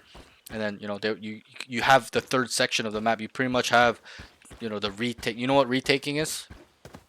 Yeah, it's taking the site back as a defender. Exactly. So, this map's kind of a bad map to explain it on. There's all other maps that are much more easier to explain. there are retaking entry points. So on B, they would, if you're an attacker, you come through here and you plant the bomb, and you guys play off or whatever. Nobody's on site or whatever. Or even if you guys are on site, where can the defenders really come from? How many points can they come from? 4. Well, no, they're gonna come from 3. 3 because they're gonna rotate Yeah. off the other Like sides. Unless there's someone lurking from you back don't A. really call a flank a retaking point because they're not really retaking. They're just flanking behind. So there would be I 3. So gotcha. they could come from heaven. They could come from C link. They could come from breakable door. This is called a breakable, or you could call it A link. It doesn't matter. But so there's 3 points, right? So if you go to every site, come to C. Let's say we planted the bomb here. We're a defender on site. Where can they really come out from as an attacking team? Where can we understand where they're coming from? Two spots Right, from your perfect. left You're and right, catching on there. here and here. Water, spawn. So obviously there's flankers too, but that's not really a retaking point because retaking means as a team, right? That guy's not doing it as a team. He's lurking by himself. So obviously it's Mhm. added on to the retake as in, 4 of his team, 4 of the defenders are here, 2 are spawn, and then the lurker is going to be in a position where they're ready when they're retaking, right? So guys, we're ready. Let's go. And then they all start coming out, and then this guy's going to start taking space as well to pinch them into a corner. But yeah, so every site has retaking points and entry points as well. For example, if we're on B, where can they really come from? As for the defender, where can they entry into I B? mean, they can really entry from that one spot in front of you Exactly. without See, you knowing about it. well, let's say we're perfectly set up and like no one's dead. Or it's 5v5 start of the round. Yeah, Like there's only one spot exactly, they could come from. exactly, right. Obviously, it's different if this guy's dead. This guy on C is dead. He can come from C Yeah. link too, but that's not an entry point. That's really a lurking point. You could say he's behind the enemy your defensive lines, right? But in terms of your defensive line, there's only one area they can come, right? This is why this site is specifically super hard to take because there's 3 points where they can hold you from, but there's only one place they can come from. So 3 people can hold one angle, right? So that's that. Okay. So wait, where do we live? Yeah. So coming with that point, just scale, take these tools actively because you have good aim. You're gonna murder these kids, bro. They're gonna be sitting in a corner. You're just gonna swing them for dead, and then you have the whole site. You know that nobody's there, and it's safe for your team. Stuff like that. You're gaining space, and gaining space in this game is information. I tell all my students, Mhm. gaining space, right? I could give you the example. Let's say, for example, we're defending, right? You're holding this forever, like start of the round. You hold this. You don't hear anybody. You don't see anybody. Okay. One of your teammates walk down B. Okay. No, he doesn't die. He's here. Walk. Where can they be? Wait, I'm confused. Wait, I'm confused. So I'll give you the example really slowly. So you're Sorry. here, start of the round. Sorry. Okay, you're Uh-huh. holding Yeah, this. yeah, yeah. Okay, And I rotate through. no. You're holding. You want. Let's say it's not even you. So one of your team, somebody on your team is holding this. Okay, no, he doesn't hear anything. He's telling them, guys, I don't see anything A main. I don't hear anything. This guy comes out B main. Yep, I cleared B main, guys. There's nobody here. Okay, and he starts. He's kind of holding it. Where can they be? If you've covered this whole area, is a super simple answer. And you can get it wrong. It's okay to get Shit. it wrong. But let's say No, you've no, you can have you're- my mic was muted. no, you're good. If you No, they're gonna be C or Right- C main. right, Especially right, if your C player hasn't said anything yet, exactly, they're gonna be like pushed back on C, not even right. pushed up So to you C. got it right. So that's what I'm trying to say as in space information. For example, I'll give you another example. Let's say it's not so every map is about has 3/3. You can think about it that way. There's always like a Mhm. B, and a mid area. Obviously, on sites where there's a B, the B area becomes a third. So it's always third sections. There's always 3/3 of a map. Sorry. So let's say, for example, in this scenario where I walked out here, okay, and my team is just playing passively on B and C, okay, where can I identify that enemies are gonna be? Like they're passive, like kind of holding these angles. If we They're walked, either gonna be like they're either gonna be in front of you or like C main, or they're gonna be to your right and like B right. main So now you or B link. right, so you Now, because understand, right? Just based off this guy walking down, even if he's by himself or together, doesn't matter. By him basically showing his vision cone to his whole team that yeah, nobody's there, you can kind of, it's common sense, right? Like they're gonna be here, here, or out here, right? It's just exactly. Yeah, it's a deduction, just right? elimination. So you So gotta where right. they're not, you know where they are. Exactly. So it can be obviously it's situational, but I'm just trying to help you explain that that's how you have to look at it. Space is Mhm. information. Okay, let's say we all walked. We cleared this whole third, 2/3. Like we came out C, came out B, and then my team's passively playing up to this line. We just know they're stuck, right? And then at the higher levels, that's all they say. Yo, they're all stuck A main. So then they all start playing accordingly. They start taking space, even more space, pinching them into a corner, right? Because it makes sense that once you just pinch them in a corner, they're likely just gonna die if five of you guys are running into three of them or five of them. They're backed in a corner, right? It's a disadvantage because you guys have so much, but you can kind of know where they are. It's like map hack in a way. So just think about it that way, okay? Mm-hmm. And also I just wrote you got 2 good kills. Remember, you got 2 good kills. You're ulted, I'm pretty sure. I also wrote you don't need to dismiss backside. You could kill this second guy, dismiss, and just come back to your team. Come play with your team. Strength in numbers, right? I'm sure it's like that in Rainbow Six Siege too. If it's like a 2v2, you know, you're not just gonna run into 2 of them, right? You're gonna come back and play with your team, whatever. If it's off each other or off part, whatever it may be, you're gonna be coordinated, right? You kind of griefed here, right? Absolutely. You killed the second guy, you dismissed, and you just went backside. You got automatically traded because of that. You need to kill the second guy, come back because you had a man advantage. In this game, man advantage is super important because the more you're holding the space, like I told you, it's more information. So you can kind of deduct where people are coming from in any situation, whether it's entering, retaking, flanking, stuff like that. Okay. Round 5, team starts C and he doesn't entry. He's always second to last, so we kind of touched on that. We go too crazy. You'll see it in the VOD. Refer back to the notes. You know, your team's going C, you're just behind them. Okay. Round 6, they go A. He solo goes tree, does a decent flash, needs to scale sight. So you know the common theme is that you don't scale on attack. Okay, you're going through the motion of getting onto maybe the first section of the site, but you never ever go scale slash clear the second and third section because you know once you scale the first second section of a site and then you start making towards your third section, which is spawn, a lot of the times, and that's why people push spawn, is because you can get easy kills. People are running in rotation, they have their knife out, stuff like that. It's unexpected, right? It's a timing in some way. So you know, I really like your flasher. You flash her just in case some guy was hiding. You open the door. I like that piece of utility, super good. But then you just kind of didn't do anything. You just kind of sat here in AFK. Okay, you're baiting your team. You're letting your team do all the heavy lifting. But you have to understand, you're the duelist. You need to do all the heavy lifting. They need to rely on you for the site to be safe, not you to rely to rely on them to make it safe. Okay, they shouldn't be doing that for you. You should be doing it. Okay.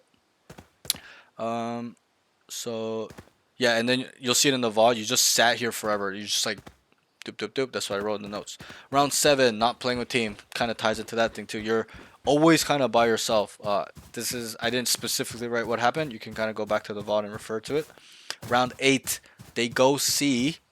A better entry this time. Goes in with team. Okay, so that's a pro round. As in, you did well this round. That's why I wrote it like that. Okay, you guys went C and you're with them. It wasn't like you're back here and they're up here where I'm shooting. Okay, sometimes you're doing that, or like they're up here and you're kind of waiting for them to go. Okay, if you know they were here, you're like kind of with them, ready to fight, right? So that was really good. I like that. You need to keep working on this type of team play where you're with your team, not just baiting your team and letting them go and do it, and then you come in. Oh, it's free because they did all the work, right? Okay, you got to do the work as well. Because at the higher levels, they rely on you to do that. If you don't do that at the higher levels, people are going to clown you. They're like, why are you not entering, bro? Like, you're just lurking all the time, baiting us, right? You're going to hear that a lot once you start climbing, okay? The next thing is round 9.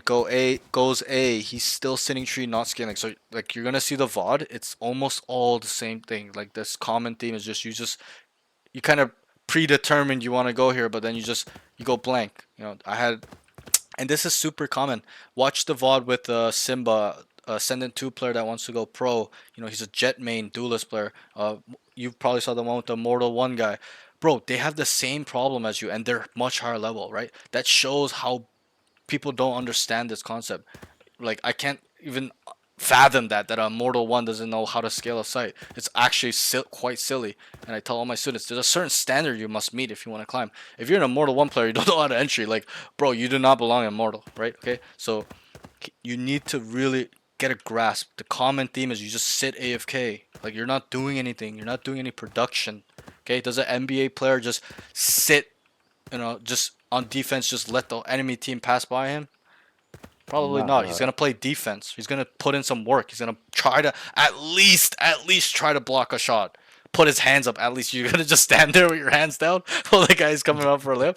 No, right? Like, so that's kind of like that same thing. You're not just gonna stand here and let this guy just fucking peek you and kill you. You're standing out in the open a little bit too much. Use your terrain. You can even hold angles like this. Hold them tight. Okay, you can move back and forth. You can jump peek. And these are mechanics of things we can kind of go through as well. You know, you can crouch peek. You can jiggle. Okay, stuff. You don't always have to wide swing and stay out in the open, which you kind of do. You can just crouch peek it, come back, jiggle it, come back. We can jump peek for information.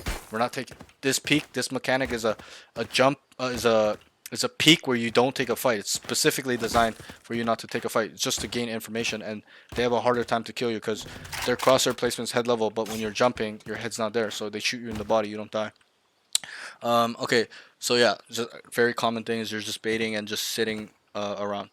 And you'll get better at it. I'm sure you will. Just play more games and just have no fear. It's okay if you die. It's your role to die. Okay, the next thing is round. Okay, round 10. They start C, getting on site for free. Entries with team. So this was a little bit of a better round where you're actually with your team, not like just AFK lurking. And then but then I wrote, but comes back to hold the flank. So you guys entered the site, right? You entered the site, right? Now you need to scale the site. You didn't scale the site. You just came back. You'll remember this round. You came back and sat here. You heard the guy flanking. You killed him, which is like, you know, it's all right, but it's not good. You can always come back to the flanks later, and that's what you see at higher levels. They'll enter a site. They'll scale the site. They'll murder the whole defensive team, and they'll be like, oh, there's one guy left. Guys, we cleared, and that's why taking space is so information. Once we murdered 4 people here, that, you know, we kill here, and then they kind of look, oh, hey, I don't see anybody. They automatically assume at the higher levels, they're like, he's flank, and then they come back and kill this guy. So you don't need to wait for the flank. You need to go with your team, scale the site, take fights, trade with your team, whatever it may be, and then come back. But you're doing this last step first. You can't just entry and then automatically come back here. You need to entry. Remember what I said? Scale, entry and scale. So entry the first section, these hard corners here. Boom. Okay. Now we're on the second section, which is close to or near backside. So this would be considered backside on this side. I know it's a little bit funky. There's no like pillar or whatever. This is like backside, right? This is kind of like backside area. Okay. So you would clear the first sections where are fucked up angles, where it's like here, people holding this, people holding this. This side's a little bit different. Maybe over here off angles. And then we make our way to the second section. So we clear bend. This is called bend. We clear pillar. Okay. And then you have the option 2. I'm not saying you should all the time, because people will, at the higher levels, people are waiting for you in the third section. They're already ready in here. So you'll die a lot of the time. Obviously you'll get kills too, but you know, it's all situational. But then you have an option to scale the third section, which is spawn. Okay, this would be considered link, but going into spawn. So this is considered third section too. Okay, so you kind of get what I mean. It's with any site. Clear the first section, clear the second section. Once you've cleared those sections, nobody's there, or you've killed them there, you know the site is free. As in terms of the site, like up to here, you guys have it under control. Okay, there's no enemy threats or people lingering around to kill you. Then you have the option. It's optional. It's not mandatory. And I'm not saying it's not mandatory to not go either. It's optional to then go scale into third section, and it's always situational. You know, if it's a 5v1, you're gonna go and scale this. But if it's, you know, 3v3, you guys are on site, you're not gonna just run down spawn. They're gonna kill you. They're gonna be waiting for you. Okay. Round 11. Good shots. I put his best round scaling a site. Oh, I should have wrote what site. I didn't write what site. This is the one thing I didn't do on this note, which is bad. So you can kind of go back to the VOD and then see. Okay. Good shots. His best round scaling a site. 1v2 situation. Gets a good kill tree. So it was A. So you guys went A. So you actually went in and scaled. Like went in and tried to look for them and stuff like that. Alright. Which is, you need to do every single round on attack. Not just one round. It needs to be every single round. And then what did I write? 1v2 situation, gets a good kill tree. You kill the guy here. 1v1 comes B and plants. Oh, so this was the round you killed this guy in a 1v2. You broke breakable door. And then remember, you planted here. You're like, fuck it, I'm gonna plant here. And then you're like, oh man, I should have just whatever swung or waited. Okay. And then I wrote needs to reposition. Once you get this bomb down, just don't just sit here, because you know, this is a little bit of map awareness, understanding information. Okay, I knew that both of them were there. Your team probably did too. Obviously, at the higher levels, they would have automatically told you, bro, they're both there, they're both there. They would have just started yelling at you, bro, they're both there, because you could just run away. Right? You could have even tapped the bomb here, start running C, because then they'll believe you're on B, because these are lower level players. Even at the higher levels, they will believe that. That's where it comes from. It's the higher level players do that. They'll plant, start running C, so they get occupied here. They look for you, and then you have a free side on C, and it's more time for the bomb to tick down. But anyways, here, yeah, you just need to reposition. You get the bomb down, immediately jump around the corner and reposition. Go here, just wait. Okay, or you could have even crossed over here. You probably had enough time. Obviously, it's all situational. You could have came back and, because you planted here. Your planning spot was here. Plant, come here, just jump. Like I'm doing it bad, but just come up here. Obviously, don't make noise. You just shift jump, and then just wait. Just wait here. Hold this because you know he's on A. His pathing can only come through here or through link or back spawn into flank. But most of the time in these type of situations, they don't do it as much. Especially in your level, mid level, they don't do it. At the higher levels, yes, they'll do that because the bomb just got down. He understands it's 45 seconds, lots of time for him to reposition, and it's unpredictable. No one's gonna predict this guy on A is gonna go all the way back like this and come. Okay, most people just take the common pathing, which is upstairs, back into upper heaven, or through breakable door.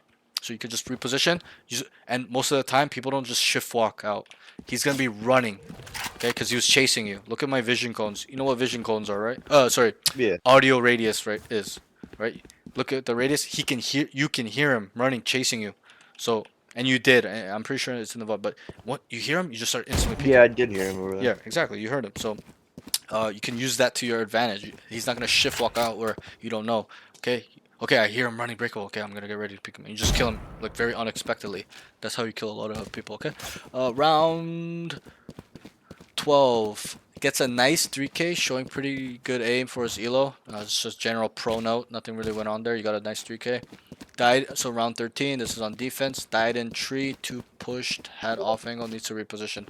Again, this is kind of like a common thing here. You just on defense. You sat here forever, and then they opened the door, and then you died on pistol, right? Like. Bro, once they open this door, you have to make a play. So either you walk through or timing them where they come through this side and then you go this side or the other side. It doesn't matter. But you just sat here and just waited for them to kill you. Like they're running at you, multiple people. It's not gonna be one person. Okay, and this was a good example of why you need really good positioning because people they're running at you, multiple people. It's not gonna be one person when you take a 1v1. Okay, that's why it's somewhat hard as a defender. You're not facing one person, the sight guy. He's facing multiple people where you need to be good for like 2 to 3 people when you're getting rushed to really win the round by yourself. If you get one, it's like that's like really good. If you get 0, it's really bad. You need a minimum get 1 when you're fighting for a sight. So you're fighting for a tree, but you got nobody. They just ran at you and killed you. Okay. So that's that. Yeah. So just reposition. You don't even need to sit here. You could go tree. Okay. In your lobbies, they're not gonna know. They're not gonna clear this. You're gonna sit here and just murder 3 people running out. People are really brain dead in this rank. Okay. Yeah. Or you could even come here. Okay. You start here. They open the trees. Just start running. Go backside. Okay. People don't clear backside in your elo. They start clearing backside actively and like actively like ascendant where they make sure this is always clear, like maybe diamond where it's always clear. Okay, just reposition. You could even come here and play an off angle. Let's say your team's holding stairs or a main, just boom, you can play stairs from it too. You can play in this box where they smoke. You tell your teammate to smoke this and you just have an off angle and they come out and murder them. Even here there's a smoke. You hold this smoke. Doesn't matter. Just choose a different type of positioning. You're just here AFK. Okay. Yeah. So round 14, nice kill on tree guy. So your tree again. And one thing I'll say before we move on, you don't have to come tree every round. Well, yeah, but they kept doing the same thing. But I keep doing the same thing over and over again. They keep doing the same thing over again. It was working. But I mean, it was not really working for you. Like, it was working in the sense the team didn't know what the hell to do. But, even if you got to gold, this play's never ever working every round. They're going to know you're there. They're going to throw flash. Oh, I agree with that. Bro, they didn't use any utility. Yeah, they didn't flash me. They didn't smoke. They used the extra smoke one again, round. right? Like you know subjectively it works in this elo, but we need to start being I know against better people that's not gonna work. so then we need to be objective. We cannot play here every single time because they're gonna flash me. If you're just looking at this wall, they're gonna throw a flash. They're gonna throw a nade. They're gonna throw whatever type of utility, a razor vine utility. You can't run anymore. You're dead. So we need to be objective. This positioning is super, super, super terrible. You need to reposition. And I was gonna say you can get creative. Okay, I know their tendency, the pattern for them to go down tree every round. I can start the round, come over here. This is an off angle. This is considered one of the hardest spots to clear as a as an attacker, because when you're coming in like this, let's say they don't smoke because this is a lower level, and then you go like this, their teammates play off him. He's the first point of contact where they're just gonna instantly start trading this guy that's getting killed, and a lot of the times this guy gets two guys because he's on such a fucked up angle where not only can you not see him when you're like this, you must hard clear him. You must come out to see this part. So you could walk down, start of the round. Okay, you start here. Okay, you know they come in, just come over here. Boop, boop, boop. Instantly there. You can even come up here and kill them. Okay, this is shit elo where they're not really gonna clear anything. You're just gonna murder them. You're gonna get 3 every round. Okay, you could even, okay, this is what higher level players do. Okay, I know that they start 5A. I'm gonna walk down B main because I know it's free because of my big brain, and I'm gonna come behind them and kill them. Right? It's a little bit of space taking, game sense, understanding tendencies, getting creative. Okay, so get creative. Don't just AFK and tree every round because you know they're going there. Yes, I know you know they're going there every time, but that does not mean that you should stay here every single time because they're coming. You could have even went drop Yeah. because you know they like to run out trade 3-4 people. Stay drop, ask for a smoke, they smoke it. People are dumb in the silo. You smoke this, they're just gonna run out like this. Okay, and you're gonna be here ready to kill 3. Boom, boom, boom, boom. They're all dead. There's only 2 points of entries for this site, really. Like 2.5 because you could go stairs and wrap, but that's kind of different story. To really get on the site is here and here. So obviously one of your teammates will play up here or here, whatever it may be. But get creative with it. Think, I'm sure in Rainbow Six Siege you don't just maybe in Rainbow Six Siege because it's just the type of game it is. There's like very very set things you need to do. Like I've watched it. I've never played it, but I watched Jinxie play and all those guys play. It's pretty cool. I like it. And I the mean, coach. there's ways the rounds play out, but the best thing about Rainbow is that no 2 rounds are the same just because of Right. So then, like it's so destructible. So right. I don't So know. we got I always find very creative ways, like you said, just exactly. because of So yeah. what you have the ability to do as a player. So we gotta transfer that over to Valorant. Valorant is a game is the same concept. You're gonna get creative with it. You're a high level player, so you understand that tendencies, right? You understand patterns, okay? But it's just I think it's just because you kind of are newer. You don't really understand the game fully in full depth. Once you do, you'll get way more creative. You're gonna look back on these times and be like, I can't believe I used to sit in a tree every round. Okay, like it's gonna be Yeah, very yeah, funny to you yeah. because I can tell you're a smart kid. You're not dumb. Like I'm not calling some of my students out, but some of them are like thinking on like ground level. Like they cannot do anything different. They'll just come every single round, sit here in a corner, just doop doop. Even if it doesn't work, if it works, it just doesn't matter. They'll just come doop doop doop. Like bro, like get creative. You could go here, backside, wait for them to run out. You can go drop, hold us with a smoke, go heaven, have an off angle right here. This is a super strong spot because not only do they have to come out and try to actively clear backside, they have to worry about heaven where this guy's just instantly murdering people coming out.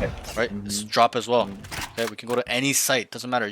But my point is with this specific round, like you're just here licking the thing, you're dead. Okay, if they have a breach, a tail, like you're stunned, they're opening the door, Oh you're yeah, absolutely. Use your absolutely murdered, toe right? on me. So, and I know that it works in this rank, but if you keep thinking like that, and I hope you don't, and I know you won't, you're gonna be stuck in this rank. Let's not be subjective that because it works. We're gonna keep doing it. Okay, we gotta be objective. This play is terrible. Yes, it works for us in this elo. Let's keep using it until we can get to higher elo. That's fine. But understand that once you start climbing, it's never ever gonna work again. Okay, and that's kind of how you build upon your Absolutely. oh, sorry, I'm lagging. Common stuff where okay, you start to figure out new things that work in your rank, and then it gets better and better and better. You get more creative. Okay, so you kind of build off that as well. All right. Um, I don't know if you can hear me. Can you hear me? Yeah, yeah, I hear Okay, you. good, good. I'm just lagging out of my mind. I don't know what's going on with my internet. Nah, yeah, you're fine right I now. gotta, I gotta reset my modem after this. Okay, so where were we? We were round. We were around, I can't around 12 or 12, 13 or 13, yeah. something. So now we're around 14. Okay, so this is where it worked. They opened the door, you killed one, Yeah. right? And then, but the problem here, I don't mind if you do it here and there, but try not to do it every round. But we went through that. So you get a kill here, and then you just dismiss, kind of what we were talking about, and you just try to dismiss out here. Do you Yeah. dismiss out here because it's like you've done it before and it always works, or like it's just Nah, I'm just trying to get a clip of something. true, Just kill a true, bunch true. of Like make people. it cool. Sure, then that's fine. But Yeah. again, let's think more generally and more towards the higher levels. This plays I never. think I think in one of the rounds I do it right and I get a pick to the door and Yeah, dismiss yeah, yeah. away. It's probably there somewhere, but just objectively know that this is a terrible play. Okay, like it's super terrible. Yeah, You're yeah, gonna yeah. the better plays. Especially going out there. Right, Yeah. because bro, like there's 4 or 5 people here, especially if Yeah. you know that they love coming A. It's not gonna be one guy, it's gonna be the whole team. So your chances of dying is very high, and also it's a little bit of a grief. Like you kill this guy, it's Yeah, 5v4, absolutely. and then I'd be pissed if someone did that. right, I watched someone do that. and then it's a 4v4, and then not only do you die, you gave up all the space, so then they know that there's max 2, so they know it's max 4v2, right? They can kind of, obviously Mhm. not in this elo, but once you get to Diamond, Ascendant, whatever, like they automatically No, start that running space is in. free, yeah. Exactly. They know that there's less resistance. If they know you're here and you're alive, they're not gonna go in a lot of the times because you have the angle advantage where they come in, you just instantly delete them, dismiss, get out, whatever it may be. Okay. So, I don't mind the play. I like it actually. It's aggressive play. You're really trying to deter them from coming. But you could also, once they tap the door, just start flash right here. They're gonna start freaking out. They're gonna start shooting, and then off that audio, you can also identify how many are there. If I flash here and 4 of them shoot, okay, I can tell my team, guys, there's 4 outside tree door. If it's one guy Yeah, hit, yeah, one guy yeah. shot my flash, right? So this is not only like a really good tool to get information. It's a deterrent tool too, right?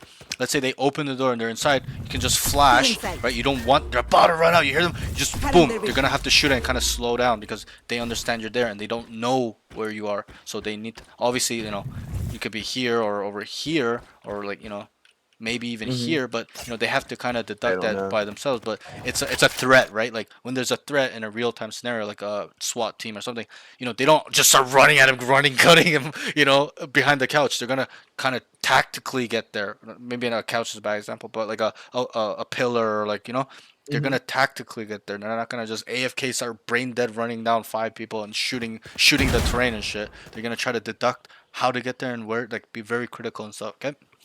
So that's that. Just I would just recommend. We touched on it already briefly. Just stop dismissing forward. Go backward. You need to do the opposite. If you did the opposite, you'd be a much better random player. Kill this guy. Dismiss. Get the fuck out. Reposition. Where you have an off angle again or whatever. You want to repeak. Flash with the repeak. Stuff like that.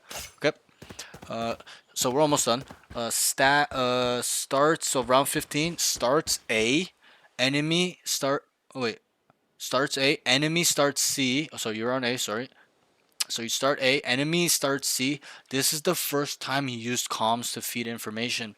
Retaking needs a lot of work. So this was the first time you're like, guys, they're going. I can't remember exactly. I should have wrote down, but you're like, guys, they're C. They're going C. Okay, and then you guys start going boom, boom, boom, and then you just struggle with retaking. And I'm gonna Mm. tell you something which will really help both of your entering and retaking is, okay, entering and retaking are correlated.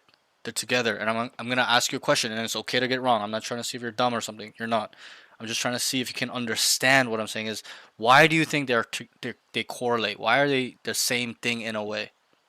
The roles swap and Ex- defenders become attackers and the attackers become defenders. Exactly. They're all the same angles, whether you're attacking or you're defending. If I'm attacking, for example, I have to clear here, clear up here, and make sure Mhm. nobody spawn, right? If I'm a defender retaking, I gotta make sure this is clear, this whole water is clear, and then start making my way towards where they are, wherever, if it's main water, right? You kind of get what I'm It's trying to say there? pretty much the same It's exact skill set. Yeah. exactly. It's the same skill set, and not only that, it's the same corners slash angles that both sides use. That they need to know about common angles, off angles, right? So that's why they're intertwined, and people don't understand that, and that's why they struggle. If one person struggles with entering, they really struggle with the retaking. It's the same skill set. Okay, they kind of are together and they get separated by the defense or attack side, but there's still the same common angles that you need to clear.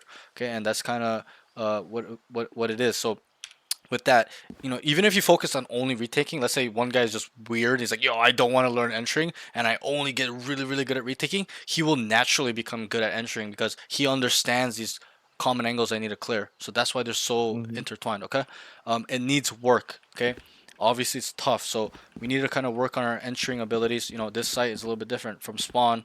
A lot of the times, they kind of spam this. Obviously, if you're retaking perfect world, we're not by ourselves. You clear this, and then they would smoke main off. So when you're here clearing this guy, you don't die for mound because attackers a lot of the times play mound or even like up Mm-hmm. here on this box where they can see you. Even down low here, they can see your head. So you would clear. Oh, okay, I hate when this happens when you're in the lobby for too long and they kick you.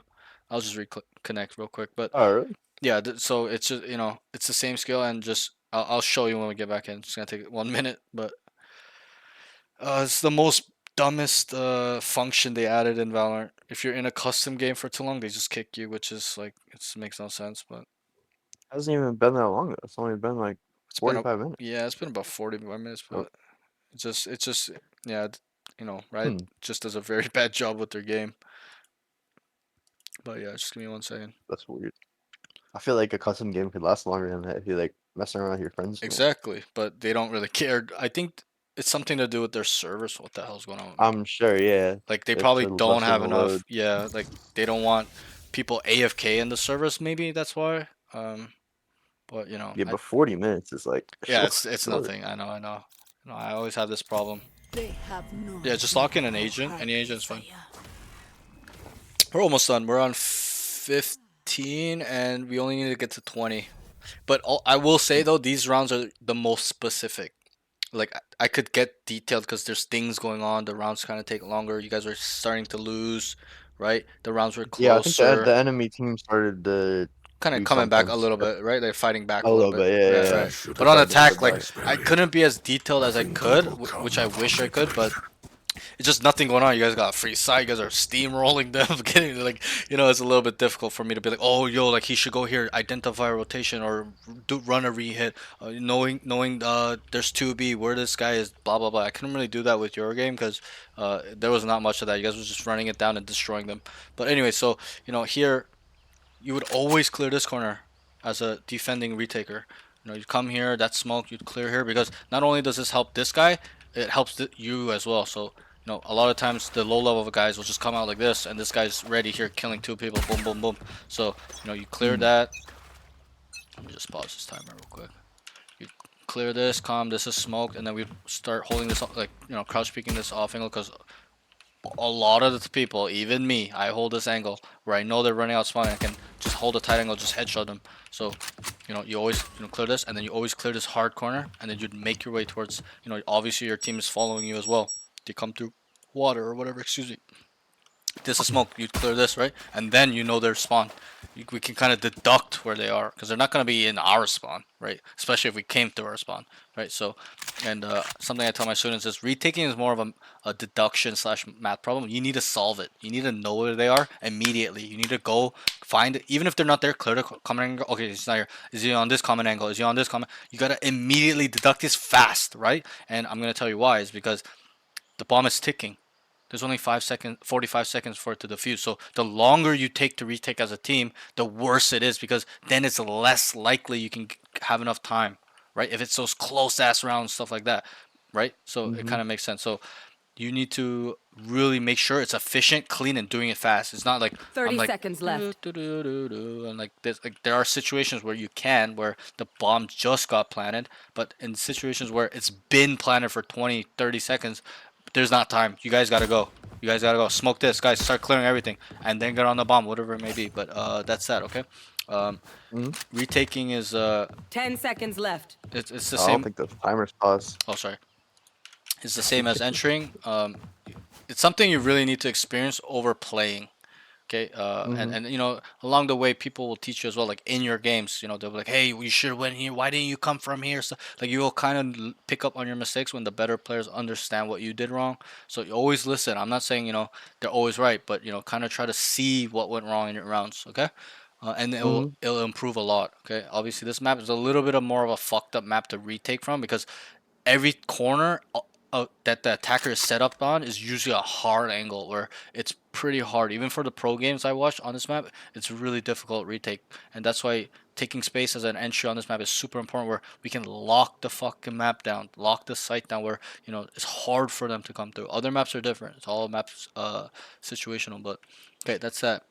Um, Round 16. This is just a pro round. Nothing really happened here. You got a really nice 3K. I just wrote great round by him.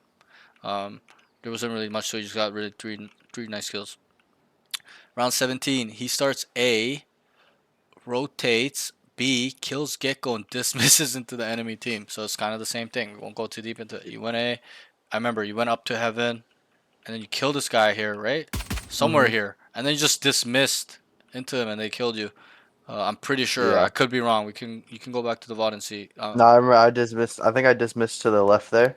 Where here? I think I Oh, here. dismissed no, bottom. I think I went down, Right here. and someone was on top of the boxes, and I couldn't pull my gun out fast enough. Oh, right here, right. That's Right right, right. there. Yeah, no, yeah. Yeah. I remember you were here and you dismissed down here, and this guy was just waiting for you, right? And that's Yeah. kind It of the was a dumb, problem with. dumb play.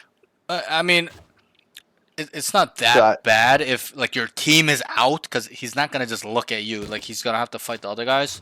But it's just the problem with dismiss is that it takes so long to get your gun out when you come out of it. That's kind of how they nerfed it. If you had your gun immediately after you had yeah, bro, it'd be I'd have killed him. bro, you would have Pretty killed him, easy. right? Especially people with good aim. It's super broken. So that's kind of Yeah, how yeah, they nerf this movement ability. It's not really a killing ability. It's more of a repositioning utility yeah. skill. That Okay, makes sense. so Like a that's kind of retreat, yeah, exactly. A reposition. retreat, reposition, get a quick, especially at the high levels.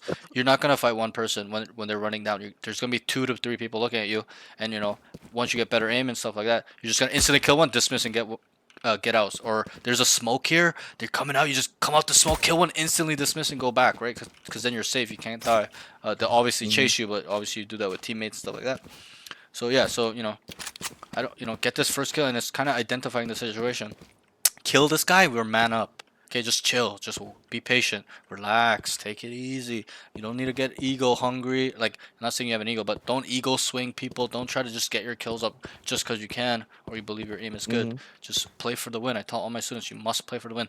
Even if you went 10 and 20 in this game, and you did your job as in you're entering site first, you're scaling Out the of site. Guys, it's characters. cleared, making really good comms, feeding your information, and you guys won the game. I'd be like, bro, you played a 10 out of 10 game because you're playing your role. It's not about kills in this game. People always think it's kills. Oh, I need to drop maybe in rank, but if you really want to get good in this game, as in like a team setting, become a pro, stuff like that, you really need to play for the win.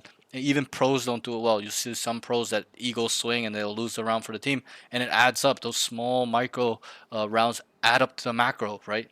If it's a close game, Mhm. that one round could have tied the game to go overtime, or even win and not even go overtime, or be in the lead, stuff like that. So it's really complicated, but just play for the win. I tell all my students, just play for the win. Don't play for your ego and try to swing and kill people and get a clip. Okay, if that's all you want to play Valorant for, fine, it's fine. But if you really want to climb and be an Immortal player, you gotta play for the win every single round. Stay locked in.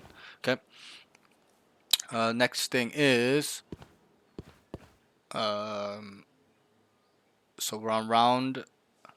Sorry, we're on round 18. We're almost on 3 more. Sorry, I know it's really long, but just try to make sure Oh, you're good. everyone kind of understands when I talk about notes.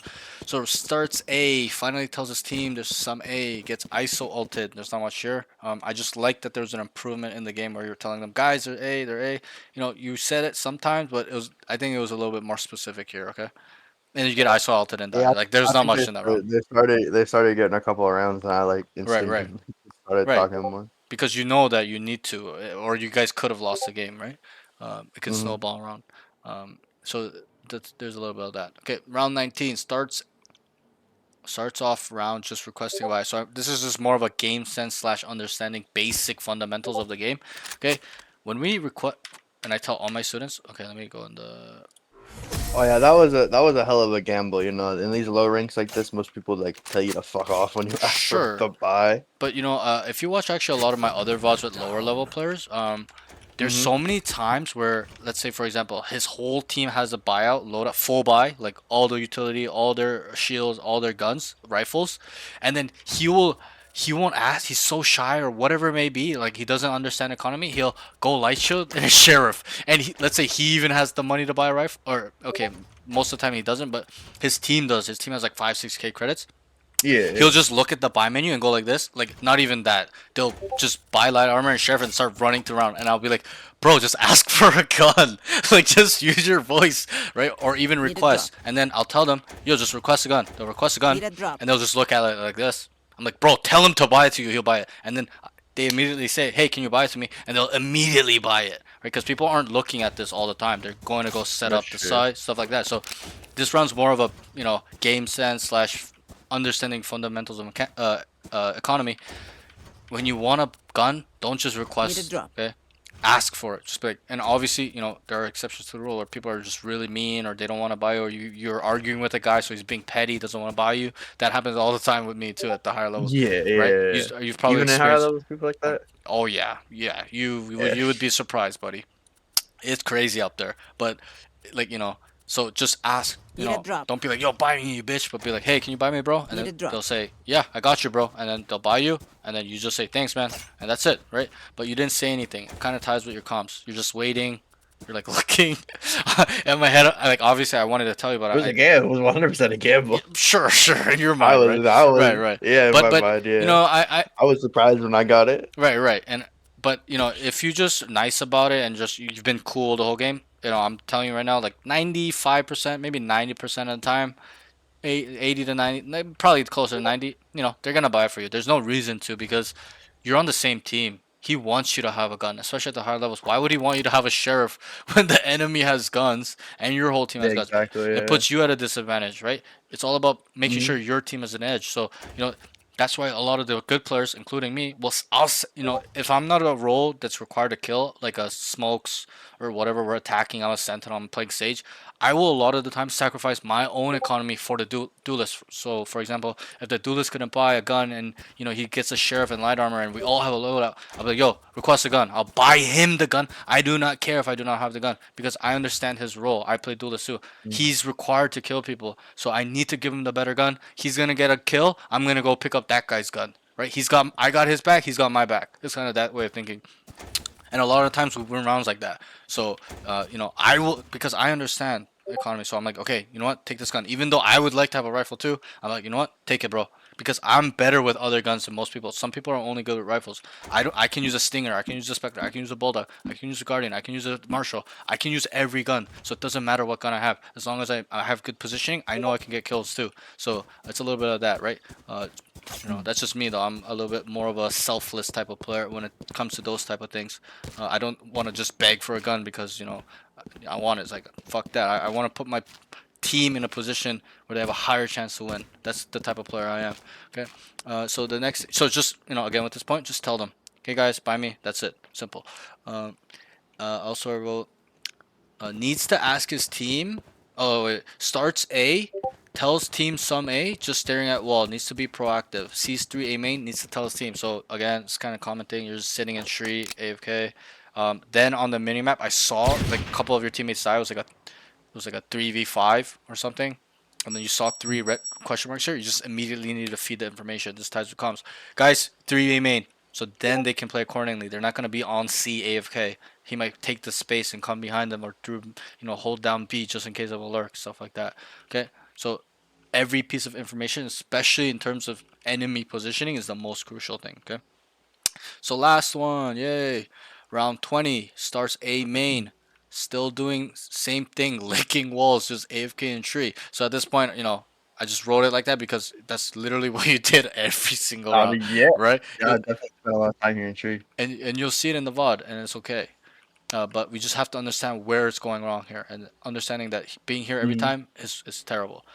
Again, I told you, just get creative, right? This is the buy one. Round starts. You have a timing where you can come out here first. You shift walk out with your knife, and they're still up here, and then you're hiding, Yeah. and you can play this. I don't know. You can come up here, whatever it may be. Get creative. Okay, I know there are 5 coming down A, boys. This round, they do it every round. I'm gonna just start walking down B main, come behind them, because this is unpredictable as fuck as well, right? Low level players don't take space very effectively. right? If I took space in this lobby, they'd be crying. They'd be think I'm cheating or something, because it'll be looking like I'm map hacking where I'm always behind them. But that's just from my game sense, from me understanding timings, lurkings, tendencies. I put it all together where I can act like I'm map hacking, where I'm just behind them all the time, knifing them. And I told some of my students when I first started this game, that was the first skill set I really learned by myself, like, and wanted to get better. Where because I was a Cypher main when I first started, so I only played Cypher. And Cypher, like, he's by himself a lot, right? He puts down trips, round B, flank, and then his team starts here. And I'm just mid by myself holding it down, right? So I started to start to understand and learn these timings where, okay, I hear them, guys, come back to me, not yet though. And then I would knife 3 people a game. Like, it's insane. Obviously, people have gone better. When the game first came out, people weren't lurking that much. They wouldn't insert lurks. There was never late lurks. That was like a concept added 2 years ago, and that's still 2 years or 3 years after the game came out.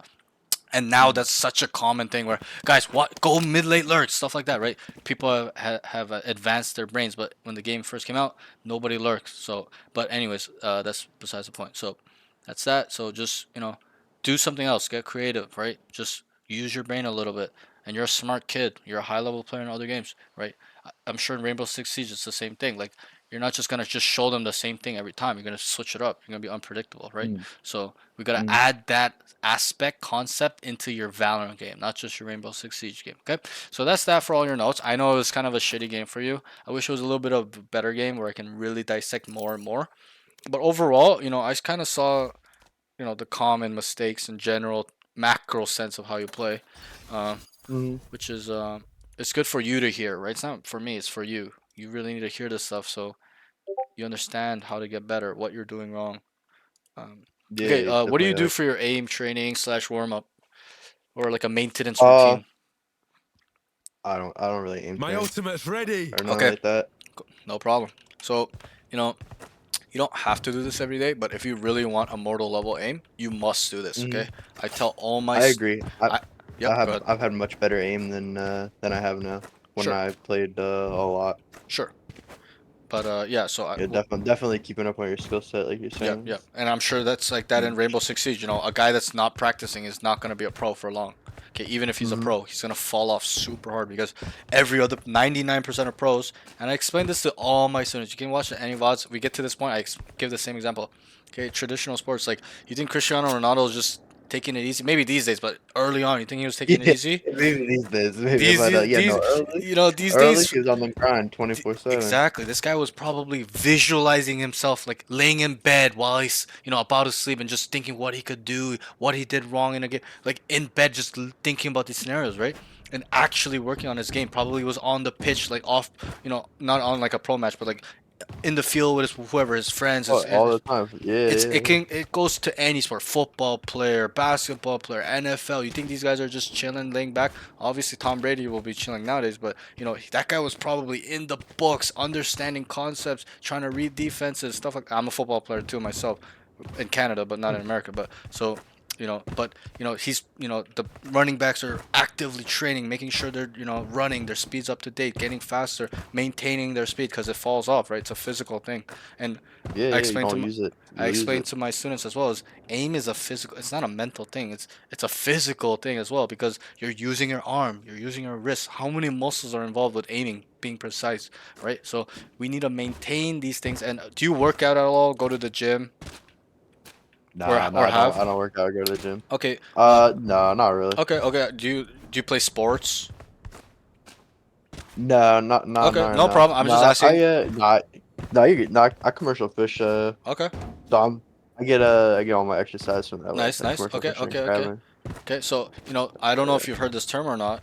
I ask that question because most of the students that say yes, I have worked out, and I say this word immediately or this term, they automatically notice it, like, oh yeah, yeah. So, progressive overload, right?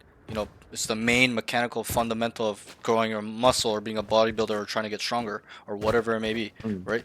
You need to actively increase the intensity, the length, more exercise, right? A bodybuilder is not going to get bodybuilder status by just curling 20 pounds for the rest of his life. It needs to go up and up Exactly, and yeah. up and add the intensity and pressure where his muscles are tearing and to the point where they have to regrow and stronger. And then that baseline becomes, now we can curl 30, right? Now we can curl 50 forever, and 20 is super weak, right? That's progressive overload. Aim is the same thing. You need to, and I'm sure you know that in Rainbow Six Siege. I'm sure you constantly made sure it was high level, right? And improving it, making sure you're maintaining. So we gotta actively add progressive overload to our aim as well. But this 5 exercises I'm gonna show you. Okay, this is the baseline. So I want you to do it for 5 minutes each. So it's about this routine. The baseline, the basic part of it starts at 25 minutes. Okay, the whole thing will take 25 minutes.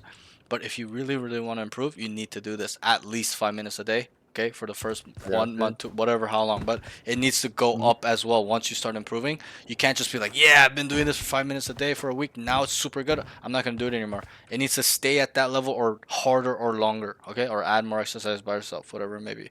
So, do you want a pen and paper to write this down, or just refer back to the VOD? So totally up to you. I just like to ask my students. Oh yeah, I'll write this shit down.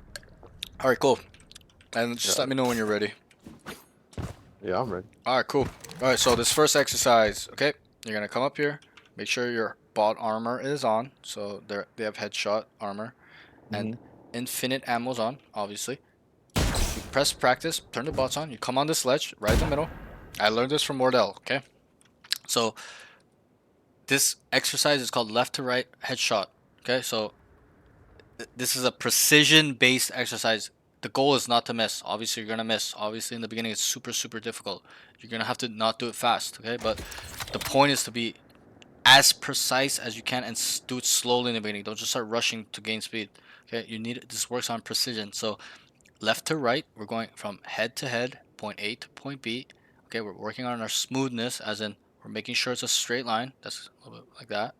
Okay, connecting the dots as I connect the dots. Okay, and also if you miss, you need to identify what's wrong. So for example, if I went here and I came back to this guy, what is that? If I went The like that. Exactly, it's over flick, right? Yeah, What if I go like this? that's under. Exactly. So we need to just kind of identify so we can kind of readjust. Be like, okay, I'm going a little bit too fast. Calm down. Let me slow down. More mouse control, whatever it may be. Okay. So, sorry. Just identify that. If you do miss, the goal is not to miss. Okay, I'm gonna lock in for you. So, we're gonna go head to head. Okay? And then we come back left. There, I overflick, so I gotta kind of slow down. Okay, and I'm not gonna lie. In the beginning, this is really difficult. Okay? You're gonna have some people have big troubles. Some people don't. You might not. Right, like over there, I feel like I'm kind of rushing it. But so, if I were to do it really slow, where like yours, like the beginner speed is like this. Make sure my crosshair's on the head. Straight line. Up, I overflick. Gotta slow down a bit. Maybe sit up properly more.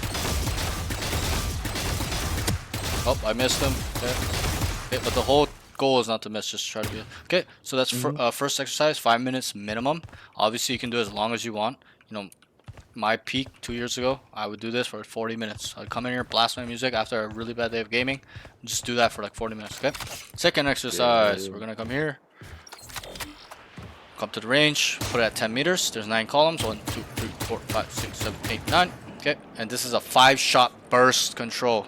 Okay, this is me spraying without the recoil control, or even a burst without a control. Okay, I didn't do this today yet, so I might be a little bit off, but just bear with me. Okay, so it's a 5-shot burst control. We want it as unison as possible. Like these are 6 out of 10s. I'll try to get one where it's ideal. Okay, hold on. Let me just sit up. This one is not easy in the beginning. This one, you need to really develop the skill. Okay. Like, I'm really off today. Like that one's probably more ideal. That's probably a little bit better. Like, look at that. 5 shots straight, right? That's 10 out of 10. That's probably like a 8, right? That's probably like 7, right? So like that's a 9 out of 10. Okay. So we want to be in that range, 8 to 9. Obviously, you know, it's not going to be perfect. This is a super hard exercise. But so we're going left to right to left, whatever you want. And 5 shots, and we're just controlling it. If you're a Vandal player, it's still 5 shots. I had a student ask me, hey, why 5 shots when a Vandal only kills 4 with 4 body shots? Okay, well, I'll explain it. Because when they're on walls and you're bursting them, and you only burst them 4 shots through the wall, there's reduced damage. They're not dead, so you need a 5th shot, and that's why I always recommend you doing 5 shots with a Vandal. Okay? Where there's reduced damage, you're gonna kill them with the 5th. Phantom probably needs 6, probably, but you know that's different story a little bit because Phantom you're kind of just bursting a lot more. But anyways, you know I can't even show you this. So no, it can't be like that, right? Like it needs to be pretty. You know, Vandal is much harder to control, right? But still, that's pretty good. Right? Like 5 shots. Keep it really nice and tight as unison as you can. It's not gonna be perfect, but you need to be it where it's pretty here, okay, like pretty close together. Like that's pretty ideal. Stuff like that. Okay, so that's the first exercise. The third exercise, we're gonna stay here. Okay, this is called spray transfer control. Spray control slash spray transfer control. Okay, don't just start like this and then pull down. Okay, we need to immediately control the recoil. Okay, so you come here in the middle, immediately control, and then we draw a line. It's not gonna be a perfect line, it's fine. Just keep it in the middle-ish. And then we can add like a little flick to it, but just go back and forth, where this helps us understand when we're in an all-in fight, all-in. We know where our crosshair needs to be for the bullets to stay in the same spot. And you instantly delete people. And then that movement where you're going like this is gonna help where you're in an all-in fight spraying and some guy unexpectedly you hear him or he peeks you, you're all in, and then you just instantly you still have the same fire rate and the control where he's instantly just deleted. Boom. Deleted. I can kind of show you.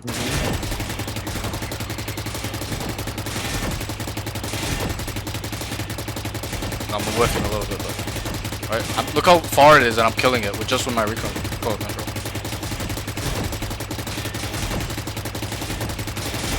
Yeah. You get what I'm trying to say? So this is that practice. Okay. Now 2 more exercises left. Now, I saw you with your shooting arrow on. Do you know what dead zoning is?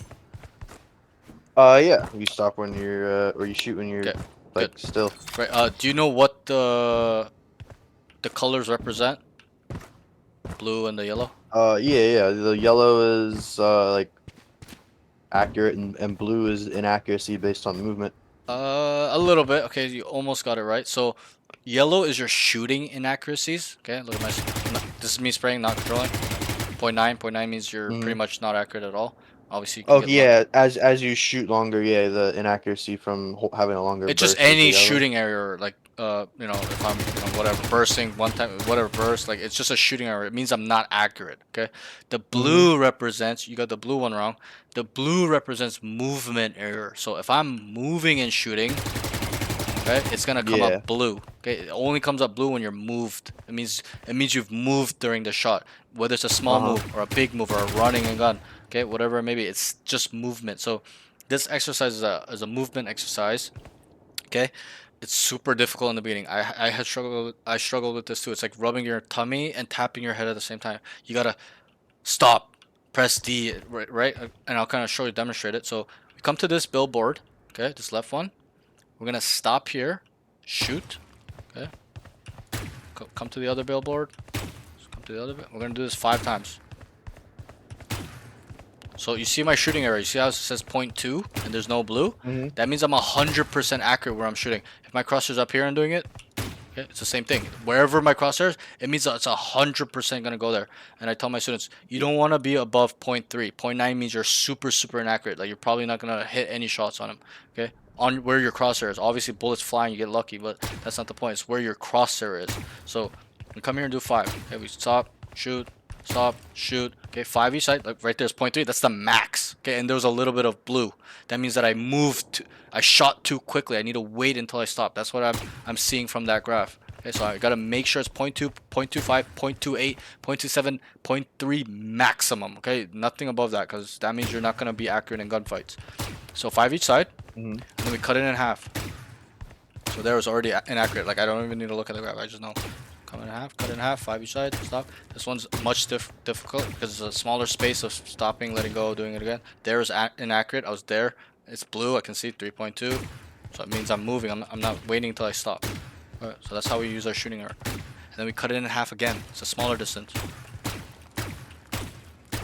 5 each side. Look at my shooting error, 0.2. That means 100% accurate if I shot that guy. He's 100% where my crosshair is. On his head, he's dead. And it looks like I'm moving, but I'm not. That's the thing with dead zoning. It looks like you're moving, but you're not. I'm fully stopping. Like there, I moved. That's why I went side. So you gotta, and then we cut. So we do here to here, 5. Here to here, 5. Here to here, 5. And then we cut it in half again for the last time where, I'm not kind of showing you. Okay. Right now the highest was 0.8, 0.28. Everything else is 0.2. This is more of a long range fight where he's long, far away, and the pixel is so small where you're just kind of moving and shooting him and he's dead. 100% accuracy from whatever meters away. Look at my thing. It looks like I'm moving, doesn't it? Like I'm Yeah, straight, yeah, a little bit, yeah. but I'm not. I'm 100% standing still when I'm shooting, and that's the skill dead zoning is. And I told a lot of my students, you need this basic skill dead zoning to be a 10 out of 10 if you want to be immortal. If you don't have this, you're not gonna like be a true immortal skill player. Okay, obviously you can get lucky and climb, but so that's that. So 5 each side, boom boom boom, 5 cut it again, and then you kind of have that staying still one, so you cut it 3 times total. Okay, this is the last exercise. So we turn the bots on. This is incorporating our dead zoning with our wall peeking abilities plus our aim. So you turn the bots on, you stay here, you stay parallel with the bomb. Don't peek like this. Some of my students were dead zoning sideways. I'm like, bro, what are you doing? You're not gonna take a fight like that, right? Stay parallel, and you can do it with any type of peek. But right now you're gonna practice with your wide swing. So we swing, stop, and we shoot.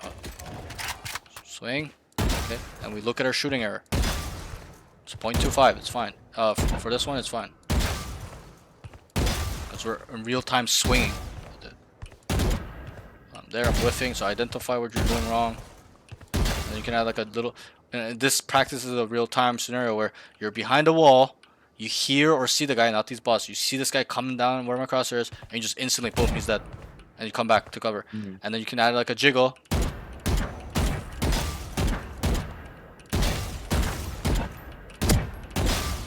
Where there's multiple enemies. You're not gonna swing into 5 people. There's 5 people there. You're gonna kill one, get back, kill another one, whatever it may be. So right.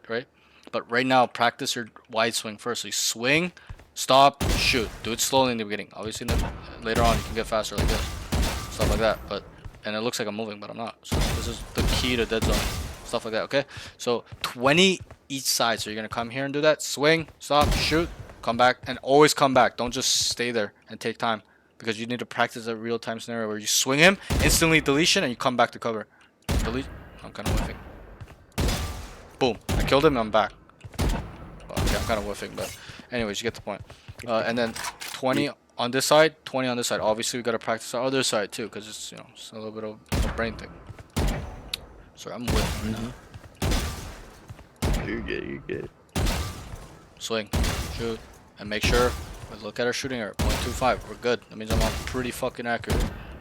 Wherever my crosshair is. Instantly deleted. Yeah, look at jiggle to it.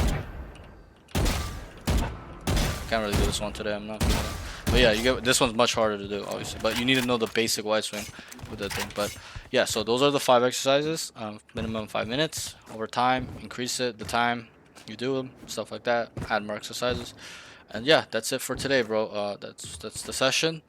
Do you have any questions, concerns, things you want to work on, things bothering you? Oh, not really. Okay. I like know. like the information I got. Yeah. Nothing really too concerned. I was just looking for some information to build on. Yeah. Myself, And these are what we went through today are pretty much their basics, fundamentals. Overall, like obviously they're more intermediate stuff like game sense. Those are more advanced categories as well. But those things you learn over time through playing the game, and I'm sure you've experienced that with Rainbow Six Siege, right? It takes time to learn these intricacies of a game. Okay. Exactly. So, yeah, that's something I saw. I saw a TikTok about some like a younger kid, like a 14, who was crying about people who have like natural talent in a game, and he was online saying it feels pointless to put time into a game, and it's like some people don't understand that. Like you might see that as someone who has natural talent, but you don't see all the time that they put into that. Probably nothing is. Yeah. Go ahead. No. Yeah. Nothing is like it's given to you. acquired without work. Yeah. that guy probably like even Jinxie, he's a pro, but you know people probably clown him. Like I know Jinxie because he's a big content creator. You know I've watched his videos. I think Mhm. it's funny. I don't know Rainbow Six at all, but he's the like Yeah, only yeah. guy I know. But you know even people I He's the know, fucking biggest one. Yeah. right? Like people like clown him, right? Because he's kind of like a like you know he's like a support role or something, right? But you know he's probably put in so much work to get there too, like right? So like Mhm. and I'll tell you one example, okay? Yesterday I told my stream earlier when one of my students was kind of mentally down. He was losing every game today and he was crying to me, okay? And I told him this same thing. So yesterday I saw a video where somebody, it was like on a podcast, I can't remember exactly what. You could probably try to look for it. It was a video where somebody asked Shroud, they said, hey bro, do you think it's harder to be an NBA player or a pro gamer? And he's like, he thinks about it. He's like, when I think about it, he's like, you know, for an athlete, you can kind of just be born in that position, as in physique wise, right? If you're 6'5", okay, like 200 pounds with hops, like you can be a basketball player, right? Or like football, for Yeah, example. If you're yeah. That's true. 195 pounds, rock solid muscle, and you run a 4.41 40 speed, bro, like you can be a running back or whatever, just be any position in NFL, right? It's physical, but and then he goes, but you know what? Gaming is being a pro is way harder. Why? Because you have to earn it. Okay, everyone starts on the same playing field. As in, yes, this guy might be a pro, but he was once at your level too. He got to that level by putting in the work, by earning it, putting in the hours, right? And I kind of agree with that, and it really resonated with me. It's like you get, and I tell all my students, Valorant is a game where you get what you put in. If you're not doing nothing, you're gonna be a nobody. If you put in some work, you're gonna be someone, and that's how I got to Immortal 3 as well. I'm a Immortal 3 peak 2 years ago, and I quit for 2 years, and I just came back episode 9 and started coaching for fun. But you know, I was hard stuck diamond too. People think they're like, how did you get so good? How do you know all these things? I'm like, I put in the time. I played this game every day when I could. You know, through all the struggles, through my when I needed to work, pay the bills, whatever it is. I actively try to improve, right? So, Mhm. and I really resonated with that. It's like, you know, especially in games, you really need to earn your skill. You're never being handed to you, and that's why, you know, you'll see it on my Discord. People are asking questions where it's so simple. Just take accountability and try to improve. They'll be like, how do I get to this rank? How you know this and that? I'm like, bro, like just start improving. Start thinking differently. Stop thinking about things that don't matter. But yeah, that's that. Great session today. I know it was really long. That's usually how it is with all my students. If you ever have any questions, stuff like that, you can message my Discord.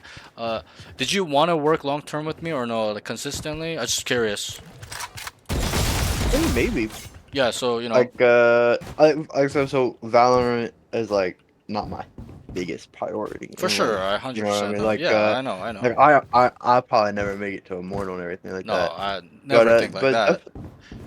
well, I just think don't you have I just potential. don't have that much time. I Right, mean, I guess, but I just don't have that much time to right, put right, in. right. You know, I Yeah, know no. everything comes with time, you Yeah, know. for sure. It's not But like a main goal. yeah, but Yeah. I'll Yeah, probably yeah, kick in I'm just for curious another because session or two. I, Definitely, I give definitely. you know obviously you know you might not want to do 4 times a week, but there are some students that are doing 4 times a week with me, and they just get a better rate. I just want to just let you know that it's a little bit more cheaper, but yeah, you know, I yeah, got just let me know you. anything. Just let me know, and I'm in the Discord. Any questions? Just ask me, bro. Great work today. I'm gonna upload this VOD. It might be in 2 sections because I disconnected from stream, which is a little bit unfortunate. Mm. So. It'll be up tonight or tomorrow morning, and I'll send you these notes, okay? Great job All right, today, bet. bro. Thank you, man. No problem, man. You take care. Talk to you later. Yes. You too. See you. Later. Alright, guys. That's that.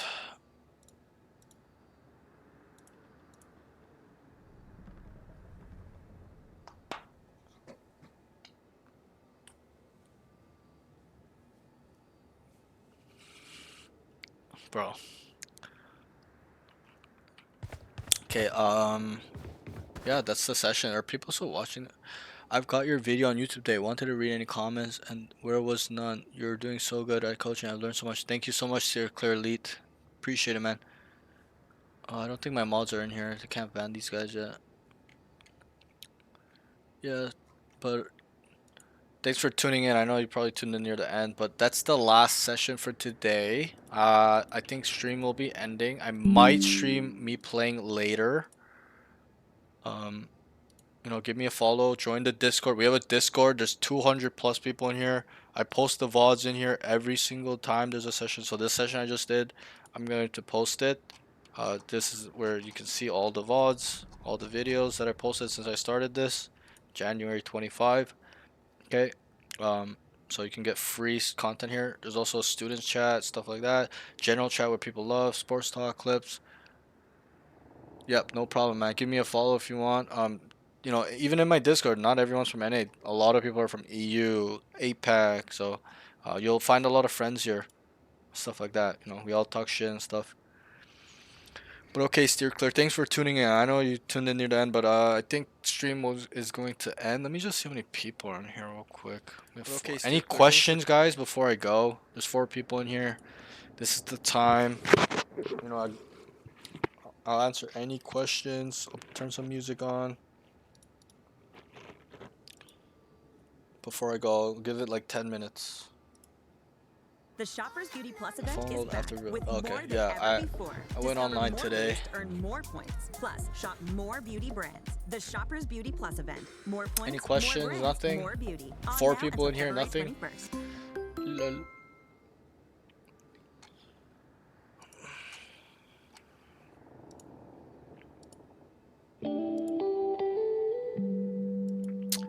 Lol. Alright, well, I think that's that. Gotta turn the stream off. I'm gonna take a little break and then start grinding. No problem, man. Well, I'll see you guys probably Monday. What's up, Jace? You're still here, eh?